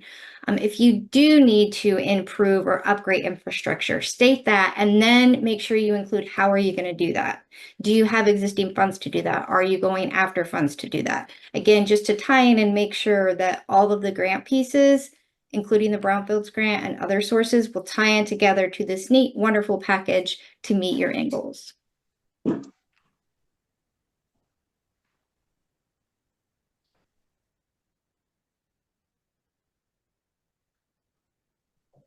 Yeah, I think Wade and the City of Pueblo did a great job here. Do you want to talk, Wade, a little bit about how you went about identifying some of these other resources to leverage? Yeah, our Urban Renewal Authority has been really active in these areas, especially in the Pueblo's east side. And so they've created project areas, and so they're bringing in, TIF districts and kind of talking to developers, especially kind of affordable housing projects. So I mentioned that we're doing that, and then I just kind of mentioned what money that we have in our city's budget. So the grant writer is great because they're kind of always, she knew exactly kind of what kind of money that we putting in other grants that we have available and reserved to put towards projects but it's really just kind of trying to make something happen in these neighborhoods, which these grants are great at. So we just want to let them know that we had money standing by should we be able to start to create something through the process of doing the Brownfields project. Mm-hmm. Yeah, and you can kind of see this second paragraph here.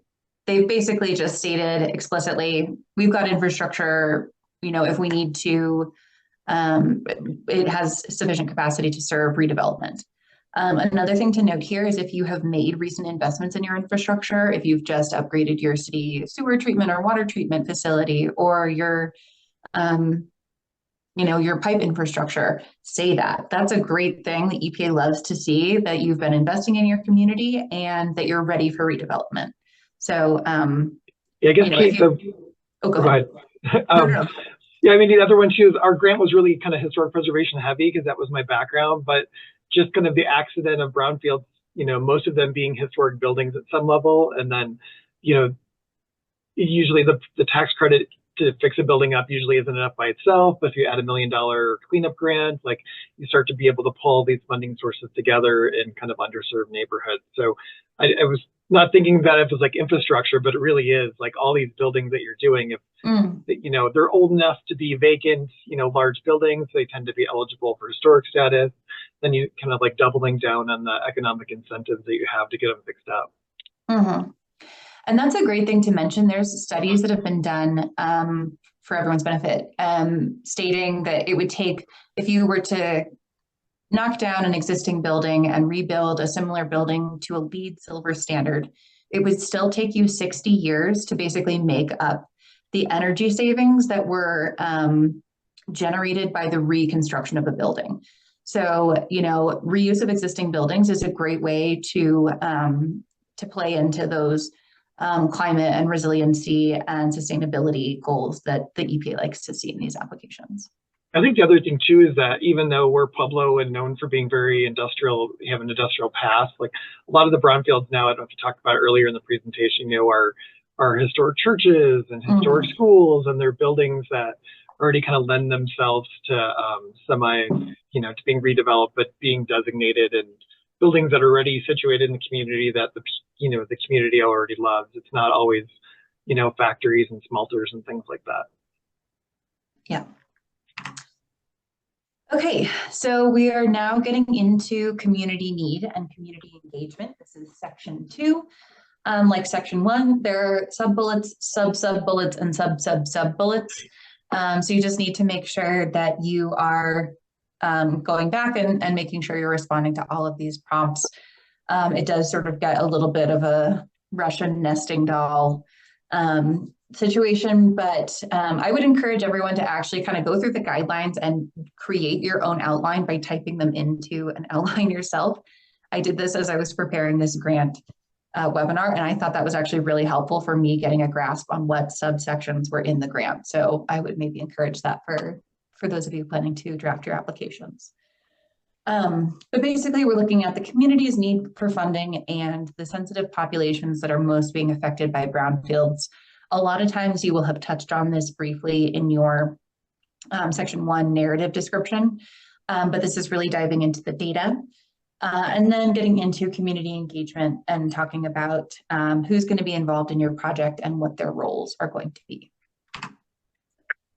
So the first here is community need and community engagement overview.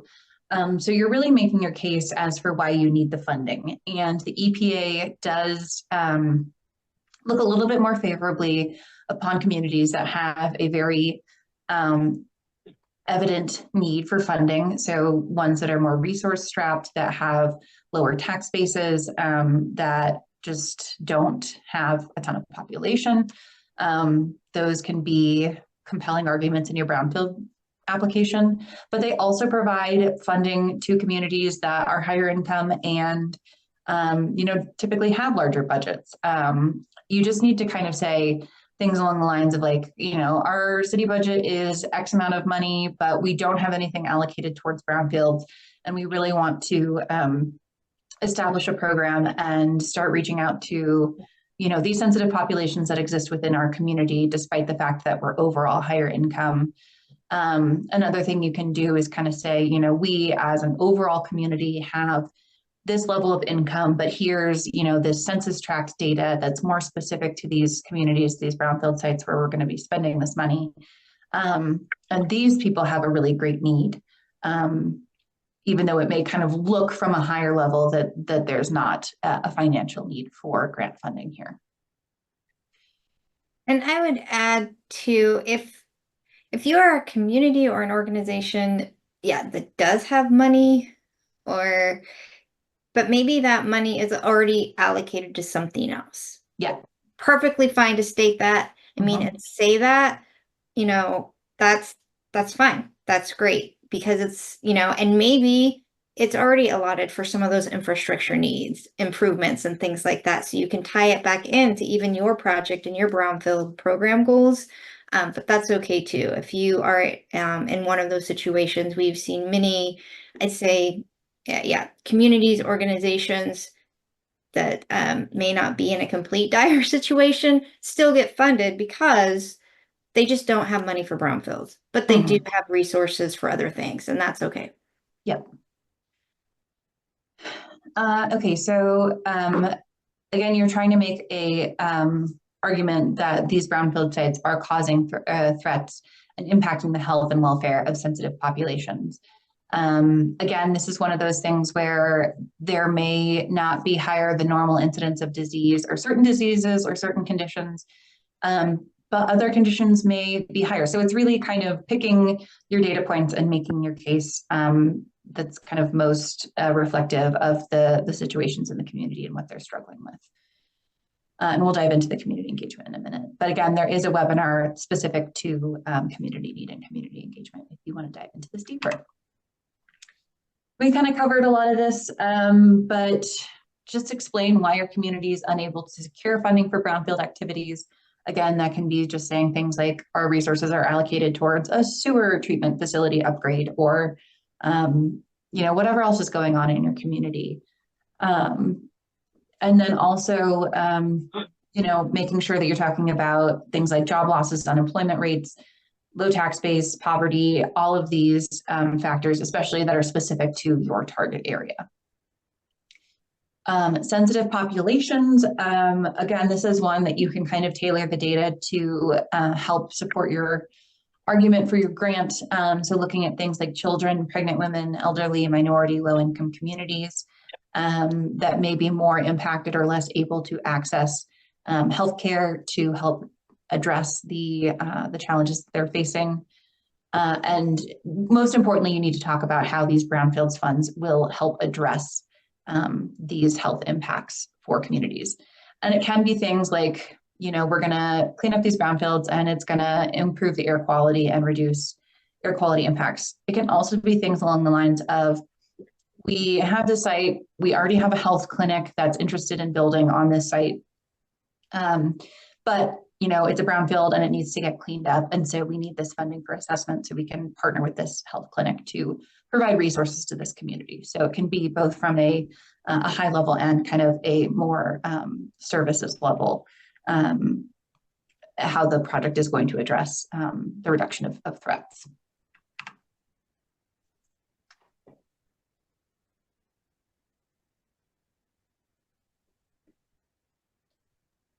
Any thoughts on this one, Wade? I know that you guys looked Yeah, at... I think this is one where I wish I could take credit for being brilliant in this one, but I've worked really closely with our grant writer who'd been working on numerous, trying to tell this story to different agencies for different grants. And some of the creative ones that we came up with, and it kind of informed just my work as a city planner and the work that we do on other projects. But, I think it was the East Side, one of our project target areas, the free and reduced lunch rates were 100%. And so that was something you may not think about, but you tell that to somebody and it immediately tells you a story of, pretty serious need. And then we looked at some of the DOLA, the information about taxes. And you could tell that we were kind of overburdened for we just don't bring in as much taxes per citizen as Boulder or Denver or other areas, and we just don't have the resources there. So we could tell the story we wanted to tell with widely available data, and I like that we got them and in kind of not your traditional sources. Like the EPA sources were amazing. It was nice to add a couple of just really pinpoint, concise pieces of data from other sources that told the story of kind of the severe need that we had in our city. Mm-hmm. Yeah, that's a great point, Wade. I think two heads are better than one. And it always helps to have a couple people who have different areas of expertise to contribute to your grant writing, because everyone just has their own kind of data points and stuff that they're aware of that can help really build a very strong application. Okay, we kind of covered this and we're running a little low on time, so I'm going to skip this. But again, a few things that are very common in brownfield communities that are challenges that are faced by the community.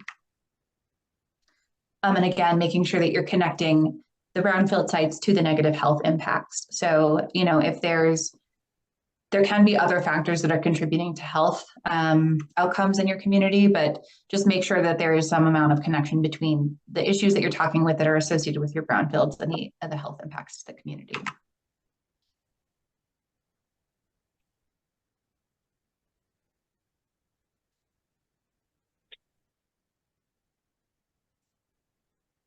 And I think the last paragraph here does a really great job of tying the health impacts together. Yeah, it was like a bigger settlement pattern issue. It was related to brownfields, but it was just, those were the cheapest places to settle because they were the cheapest land and they were in areas that were that actually flooded and, downwind of the steel mill and other types of brownfields before we had environmental regulations. Yeah. And this is another excerpt that just explains how, these brownfield funds will. So the last paragraph of this previous slide really connected brownfield sites to health conditions. This paragraph connects the health conditions and the brownfield sites to the benefit of this grant and making the argument for the grant funding.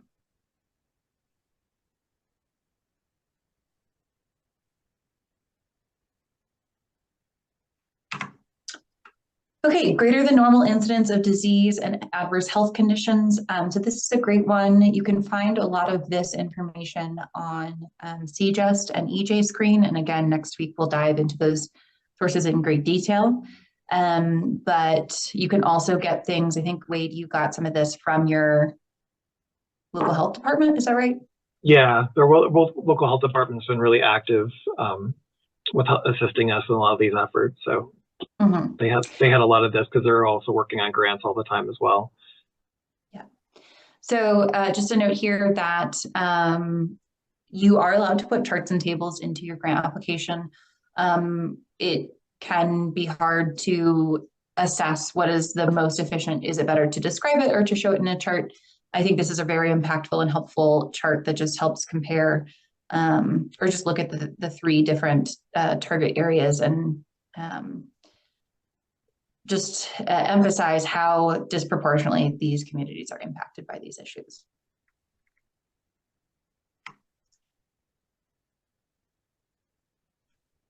Anything to add about environmental justice?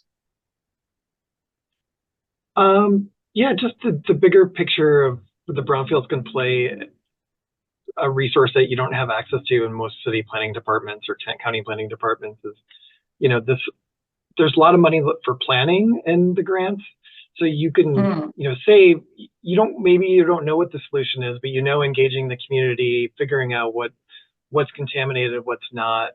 The money in the planning part of the grants can be really valuable to help re-engage with neighborhoods that you may need to be more engaged with because of all sorts of kind of systemic racism issues and stuff like that. And so, we put quite a bit of money into planning to kind of look at these vacant corridors that run through these neighborhoods and start planning projects. And we're not quite sure what the solution is going to be, but the grant is going to help us kind of start off dialogue that we haven't been able to have before. And then, dialogue where we say, oh yeah, we actually have money to follow up on that. Oh, you're interested in this building? You're interested in doing a follow-up study? What should we do with this? Is like these grants I don't think there's another process that I've done in planning where you go out and you meet with people and you come up with ideas and they're like, well, we'll go after another grant. Maybe we'll do something. It's like, nope, the consultant's right here. We have them on board and we can start right away. So I've found it's one of the most rewarding planning activities that I've done. And I've been, doing this now for like over 15 years. Yeah, that's a great point, Wade. And that takes us into community engagement. So we had just covered community need. This is community engagement, and we'll try to cover this quickly. But making sure that your community engagement plan is tailored to your community. If you have a high concentration of non-native English speakers, making sure that your materials and methods are accessible to those people, printed in various languages, available online and in places like local ethnic grocery stores in the language of the people who live there, churches and schools, making sure that they're just available as broadly as possible to make sure that these people are being included. Think about your local workforce when you're scheduling your meeting times and days. It's not possible to accommodate everyone all the time, but allowing for, maybe having a couple meetings on the same topic at different times to allow for people to participate, or doing follow-up surveys so people who aren't able to attend in person, or, hybrid meetings. All of these are great options to talk about in your grant. And just to note that incorporating that input is as important as sharing information. Project involvement and project role. So this is the subpoints for community engagement. Typically, you see this consolidated as a table, which is very helpful in saving space in your application. I know we had a question about application links. Those are clearly stated in the guidelines, but I believe for community-wide assessment grants, it's 10 pages. For coalition grants and multi-purpose grants, and I think CWAG street grants, it's 12 pages. So you get a little bit more, but not a lot. But just making sure, again, as I mentioned earlier, that your partners are connected to your project and involved. And it's better to list, again, 3 to 5 really involved, important partners as opposed to 15 who are really only tangentially or not that closely involved with the project. And making sure that these organizations are representative of the community and that they can help champion your project and help you reach populations that maybe are a little bit more wary of local governments or other organizations. Yeah, again, quality more important than quantity.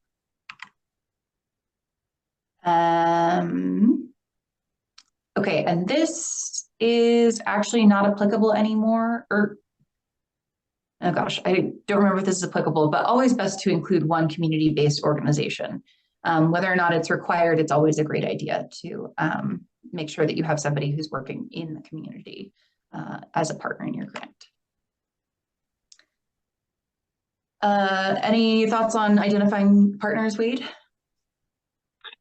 Yeah, whether they require it or not, we definitely wanted to have one neighborhood group, and that Begin one is one that covers, actually, we're lucky that it covers almost all the neighborhoods we were talking about, as well as like, location specific, like the museum, Steelworks Museum, which again tied into the whole theme of kind of the cultural heart and historic heart of Pueblo. So we tried to get partners that tied to the overall theme of the grant as well. And then a couple of larger partners who could bring in additional resources, like the state preservation office, as well as, the health department, showing that we were kind of tied in locally and willing, going to be tied in statewide. Yeah, I just looked at the changes and I don't see a change, so I'm going to say yes, that is still a requirement. Okay. Even if it ever not becomes a requirement, I agree with what Wade said. I mean, you always want to be able to demonstrate, yes, that tie, that local tie engagement to the community will only strengthen your application anyway. I was getting it confused. They removed the requirement for coalition grants to include a community-based organization. So that's a partner in a coalition grant, not a like a project partner under any of your grants or any of the grants. That's very narrowly applicable. Okay, incorporating community input. Again, very important, making sure that you're discussing your plan for communicating progress. So talking about how you're going to notify the community, again, making sure that it is responsive to the local patterns of engagement and is going to reach the broadest audience. Thinking about how past successes in community engagement can be duplicated or inspired by, or inspire new processes for your engagement. Working with these community-based organizations and making sure it's a collaborative and two-way street of communication, and making sure that, to the extent that's possible, you're incorporating community feedback and input into your plans.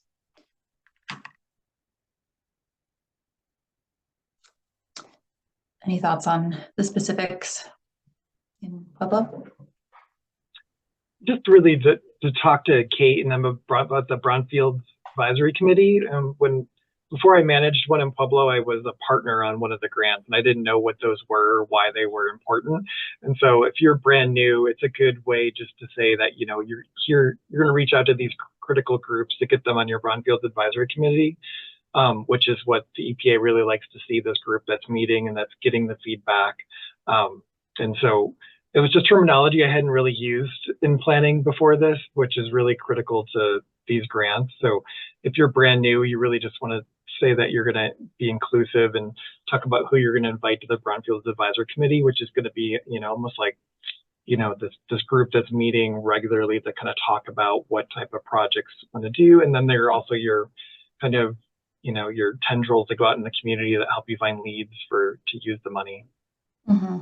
This is a great, it's great for this community engagement section. It's also great for the section, I think in section 1 that asks about your approach for identifying additional sites. So it is something that you can kind of double dip and say, we'll establish a Brownfields advisory committee that'll help identify additional sites and serve as liaisons amongst the various community members. Okay, Maggie, you want to take it over for these last couple ones? Yeah.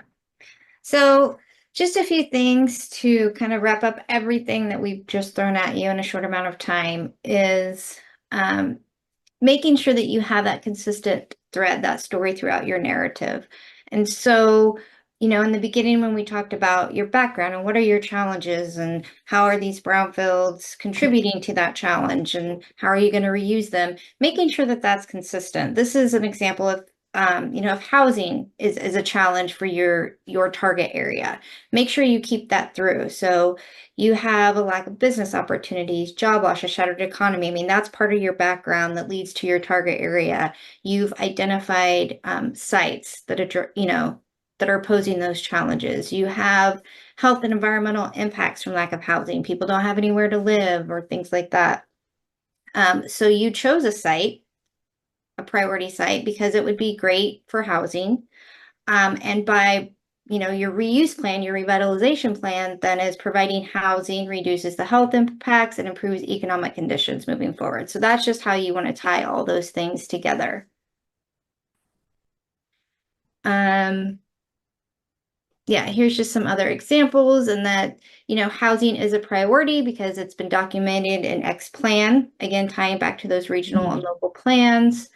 It aligns with the regional priorities. There's, when you're talking about your strategy for leveraging resources, there's financial support, either HUD, maybe you have a private developer that's willing to invest in some housing, just really tying back into how you're going to fund and address that need of housing. And, maybe infrastructure is already in place because it was maybe a former something on the brownfield site. Or again, yes, we need to improve our infrastructure to accommodate housing, and here's how we're going to do it. And it is important to say, here's how we're going to do it. You can't just say it's not sufficient. They want to, even if it's not guaranteed, even if it's just a plan at this point, you want to say that you are thinking about how you can get that funding.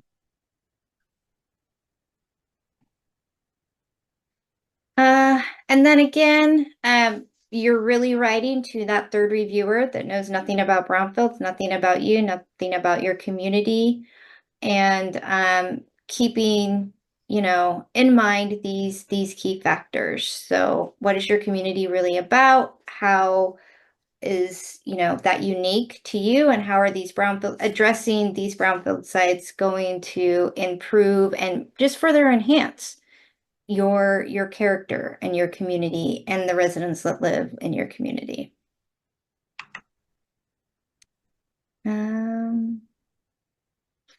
I think, yeah, we kind of already covered all this. Just a reminder to make sure that you answer all components of a question, even when you get down into the I's, the little I's, sub I's. If it doesn't apply to you, don't forget to state this does not apply to me and why. And as much as possible, be clear, be concise, and just, maximize, the limited pages that you have to tell your story in the best manner possible. Sometimes it just comes down to wordsmithing. Mm-hmm. And adjusting your spacing. Yeah. And yeah, so Kate mentioned this already. The grant guidelines did come out yesterday.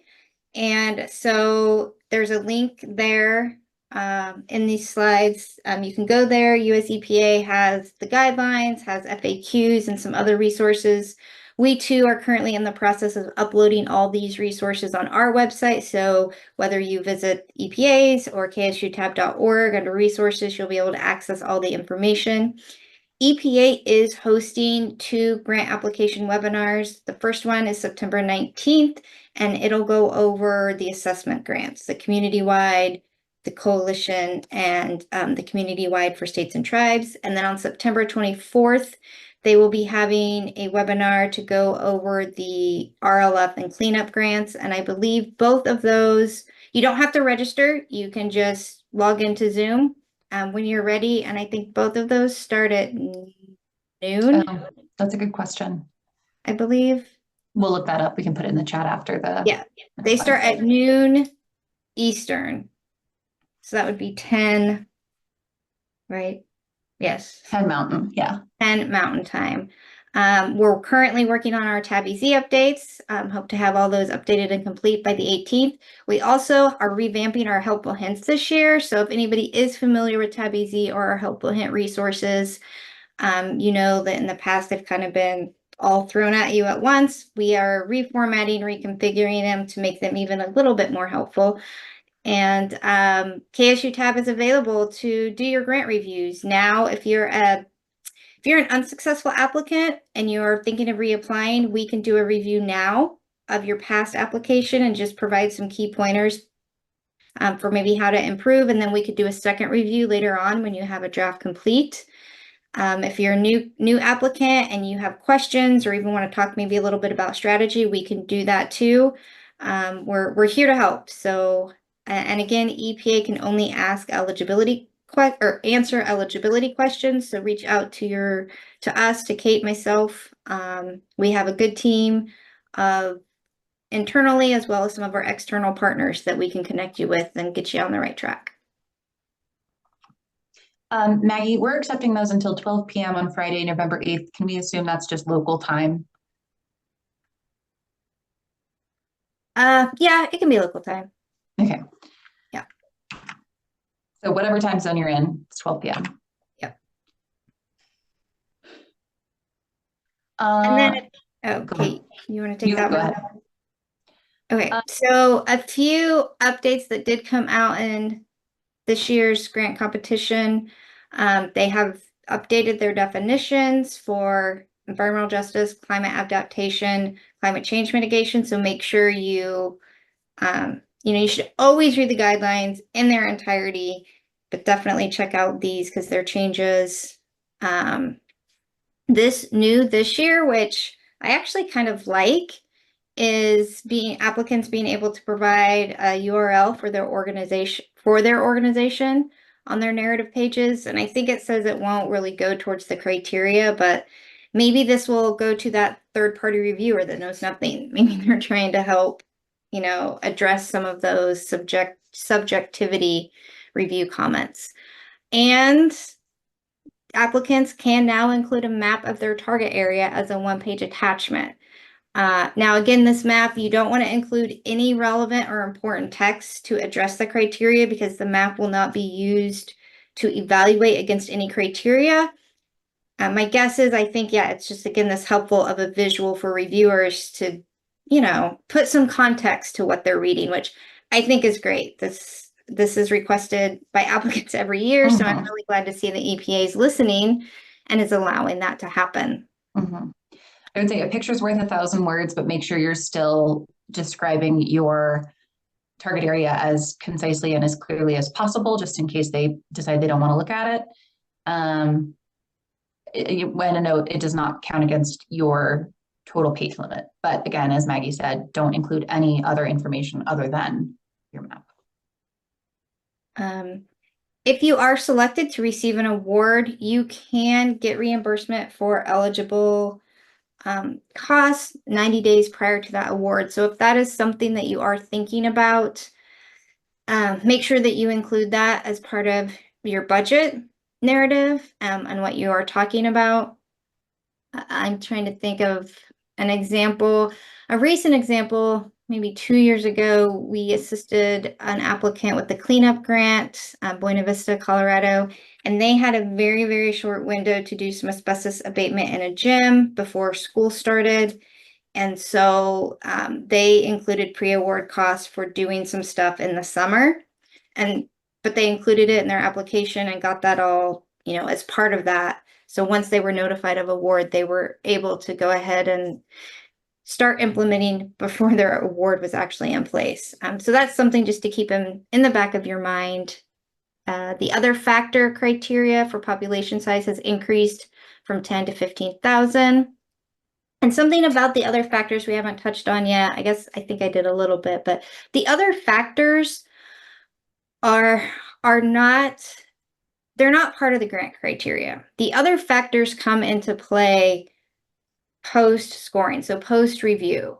We talked about the level of reviewers, but then there's also different buckets. There's existing grantees, there's new grantees, and the new grantee definition has changed. Like if you haven't had a grant, I think in 9 or 7 years, you're considered a new grantee, and things like that. And so when all the reviews are done, there's certain target levels, certain numbers, and all grants, fall within a range of those numbers. And when you have grants that tie, let's say if it's 175 points, if it's like 173 to 175, which that's, an A plus, how do you decide who gets funding? Because there's only so much funding. That's when they pull in the other factors and kind of evaluate that. So the other factors are important, but they don't go towards your initial scoring.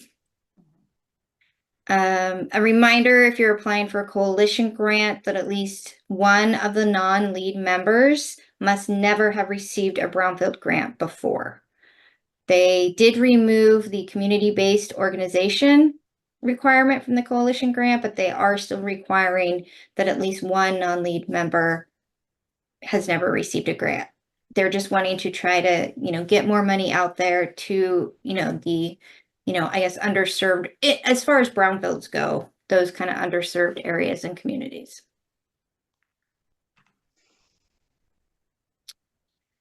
Okay, so now we get to have a little bit of fun. We are going to do a grant writing exercise, and each of you will be put into a breakout room, a Zoom breakout room, along with a facilitator. The facilitators will be myself, Kate, and one of our tab partners, Amy Yurkovich. And hi, Amy. Two groups will be targeted or selected to review section 1 of a grant application and then score it against the ranking criteria. And then one of the groups will review section 2. Next week, we will do the same thing for section 3. We will have 40 minutes to complete the exercise. Although it's now 30. Oh, 30. Okay. So we'll take about 10 to 12 minutes for you to review the grant application, think about how you would maybe score it, and then spend the remainder of the time collectively talking as a group, wearing that reviewer hat. What would you score that? How many points would you give them and why? What are their strengths? What are their weaknesses? Did they address all the criteria, et cetera, et cetera?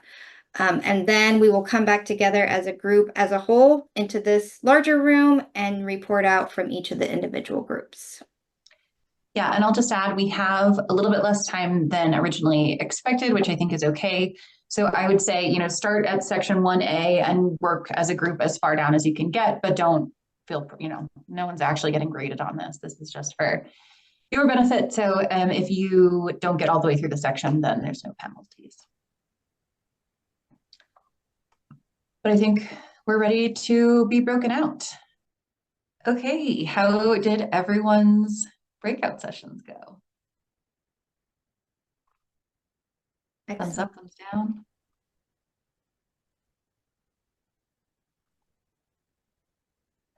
Let me get situated here and I will, okay, I'm sharing. Can you guys see the presentation screen there?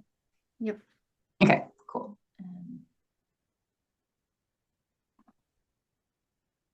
Okay, we failed to nominate a speaker for our group, so I'll just go ahead and go first.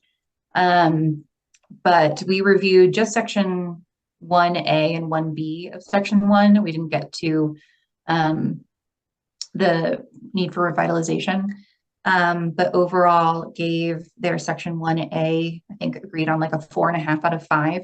one of my questions, Maggie. I didn't know the answer. Do they grade in half numbers, or it's just whole? It's 4 or 5.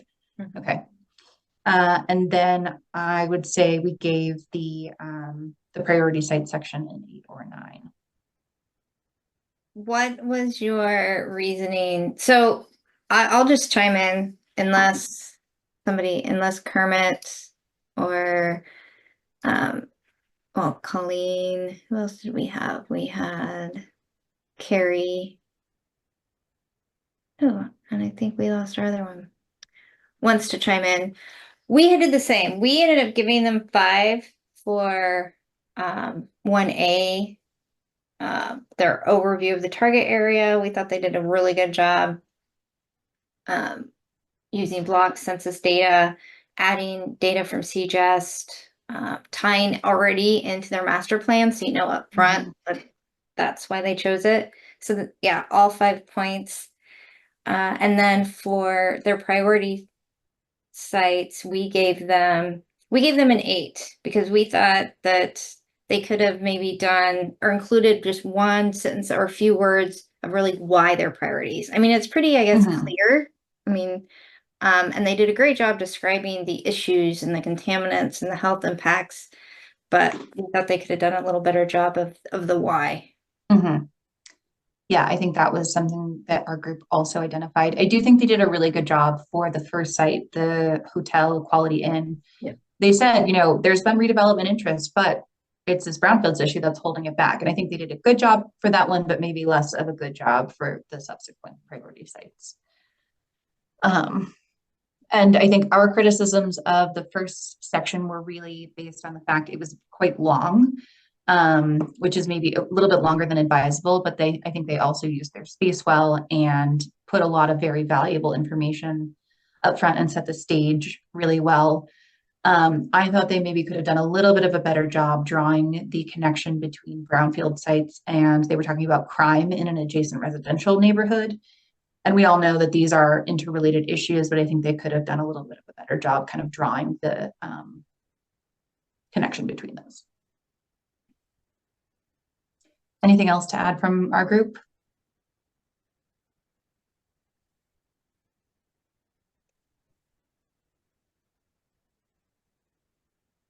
Yeah. Okay. Amy, you want to talk about your group? Yes. Oh, wait. Do we want to stay with section 1? Because we did get through B and... Oh, you did? Yeah. Oh, okay. So for section B, the reuse strategies, for both of the subsections, we gave them all 5 points. We thought they did a great job. We really liked the table that they included because it was kind of clear, concise, and it also was a way to break up all the words. That was really well done. So we gave them 10 out of 10 for that section. And then for the strategy or the leveraging, yeah, 10 out of 10, 5 for each section. For their resources needed for site reuse, they did a really nice job of identifying and grouping all their local sources and tying them together of how they're going to work with the brownfield sites. But then they also listed and talked about additional resources or things they could go for in the future to kind of keep that line of funding going. And then, yeah, outlining their infrastructure improvements was really done really well. So, yeah, I'd say overall our score for that section, a total of 20 points, we gave them 18. Awesome. Okay, now we're done.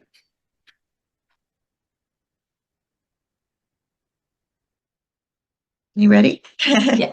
Yes. Okay. Hi. We didn't really do any scoring. I think after our group kind of read section 2, and they were trying to kind of get back to section 1 as well. They hadn't had a chance to look at section 1.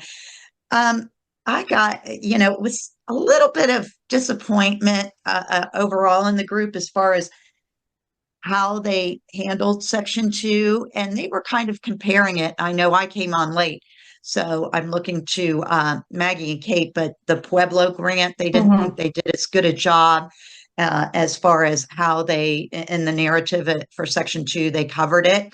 And I can kind of understand that. One of the things I looked at when I looked at it earlier today was they repeat a lot of things, and some things that I would have liked to see them in, especially in the sensitive populations sections and subsections, is some places they could have pulled out better data, better percentages. But everybody kind of had, or at least a lot of our group had their own comments. So I'm going to call on a couple of people. They agreed to it. First, I'm going to ask Tanya Garber if she could unmute and kind of give her thoughts on section 2. Yeah, sure. So on the section 2, they were trying to accumulate data to support the community need and community engagement levels of their application. And I felt like they were doing very well. They tried to include some of the census data and some of the community justice or economic justice Just tools. Yes, thank you. And so I think that the intent was there. It was just the delivery. Yeah. Disappointing. Very good. Very well stated. Then I'm going to call on Fernando Horrendous. And I butchered your name. Yeah. I'm so sorry. No, it's all good. Over- Yeah, and just to continue with Tanya's sentiment, yeah, I think one of the observations was, like, if you take the questions that are used for grading this section, from the presentation, they basically try to answer each and every one of them. But the difference that I saw is that they don't create it like a narrative, like this is the community need of funding, where you can, lure into like, oh, this is what we needed, and create a case where you feel a little bit of connection with a community. And they didn't do that. It was just very like, this is very dry. And I feel like if they would have put a little bit more of a little bit of more history, or a little more compelling argument to why we want to help this community as a reviewer. So I think they did fail on that, but they did give information needed like for each and every question. So it's a little bit of a mix reviewed in that, and Yeah. It made it a little confusing to score, I think, given everybody's opinion. And then we had one other person, Erica Angel, if she wanted to offer any. Going off kind of what like Fernando said, I just kind of thought that the sections were disorganized. They weren't very, like, they talked about how there was an impact in asthma, but then also they talked about how, they were worried about school age children being around this contaminated water because they have the potential to be playing near it and having like sticking it in their mouth. But they didn't really go about like how that's going to impact the community. And a lot of the percentages they used, I just thought were very confusing and not well articulated. And they included some hyperlinks, and I think that that's great. But are you, like, I guess this is also going to turn into a question.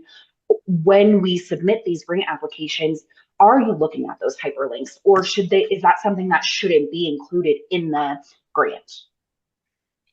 Oftentimes you can hyperlink, and like if you're quoting a data source, you can hyperlink it, but nobody's going to be following that hyperlink. Yeah, they're not allowed to. Yeah.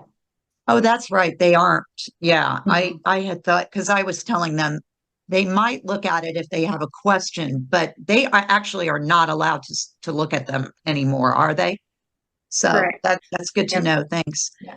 I'm kind of curious how that works with the new opportunity to provide your organization's URL, because I think the issue is not wanting to open up Right. sites. Yeah, we'll see what they do going forward. I mean, they do state that you can include your URL for your organization, but they also say that nothing on that website or anything will be looked at against the criteria. Yeah. Okay. I mean, okay. Yeah. So hyperlinks were probably not good here. I typically see them in footnotes, and but they covered what they needed to cover. It just didn't flow well. So I think that's the overall, overall opinion of section 2. Yeah, I think that speaks to, so we thought, I think that their beginning narrative was maybe a little long, but I think brought up a lot of really good background information that helped inform our understanding. So it creates kind of 2 points. The first of which, obviously, these reviewers are not going to be reviewing single sections, which is good because they're getting the full story in the background. But second of all, you can't rely on a good narrative introduction and coast off of that for the rest of your grant application. You need to make sure that you're being consistent with readability and, drawing connections between your various data points. Yeah. Well, thanks, Tanya, Erica, and Fernando. I really appreciate you popping in to also add your 2 cents worth. Yes, thank you, everyone. So we're going to move on and ask you all to please fill out this evaluation link. You can, gosh, I don't know if the evaluate, can you drop the link in the chat, Dana, or Sherry, or maybe Maggie. There you go. Thank you. Okay. So the link is in the chat now. You can also scan that QR code that's up on the screen, and that will take you to the evaluation. You do not have to do it now, but we would ask you to just complete that, in the next few hours. So we'll give everyone, 15 seconds to scan the QR code and or click the link and move on to our final slide.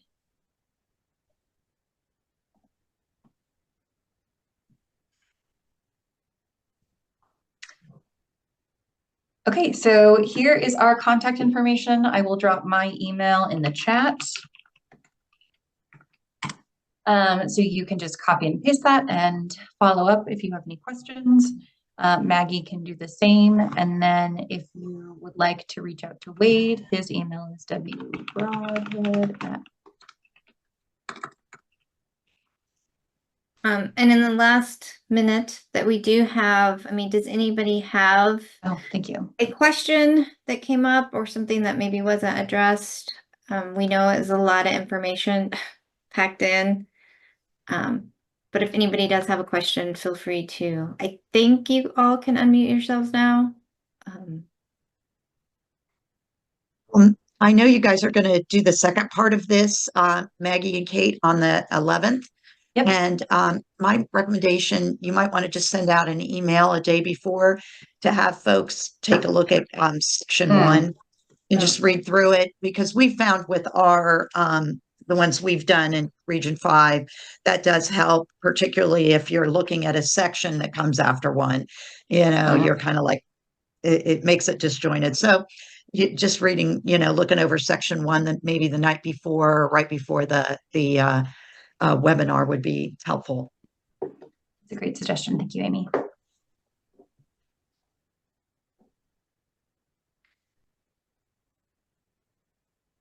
Any other questions?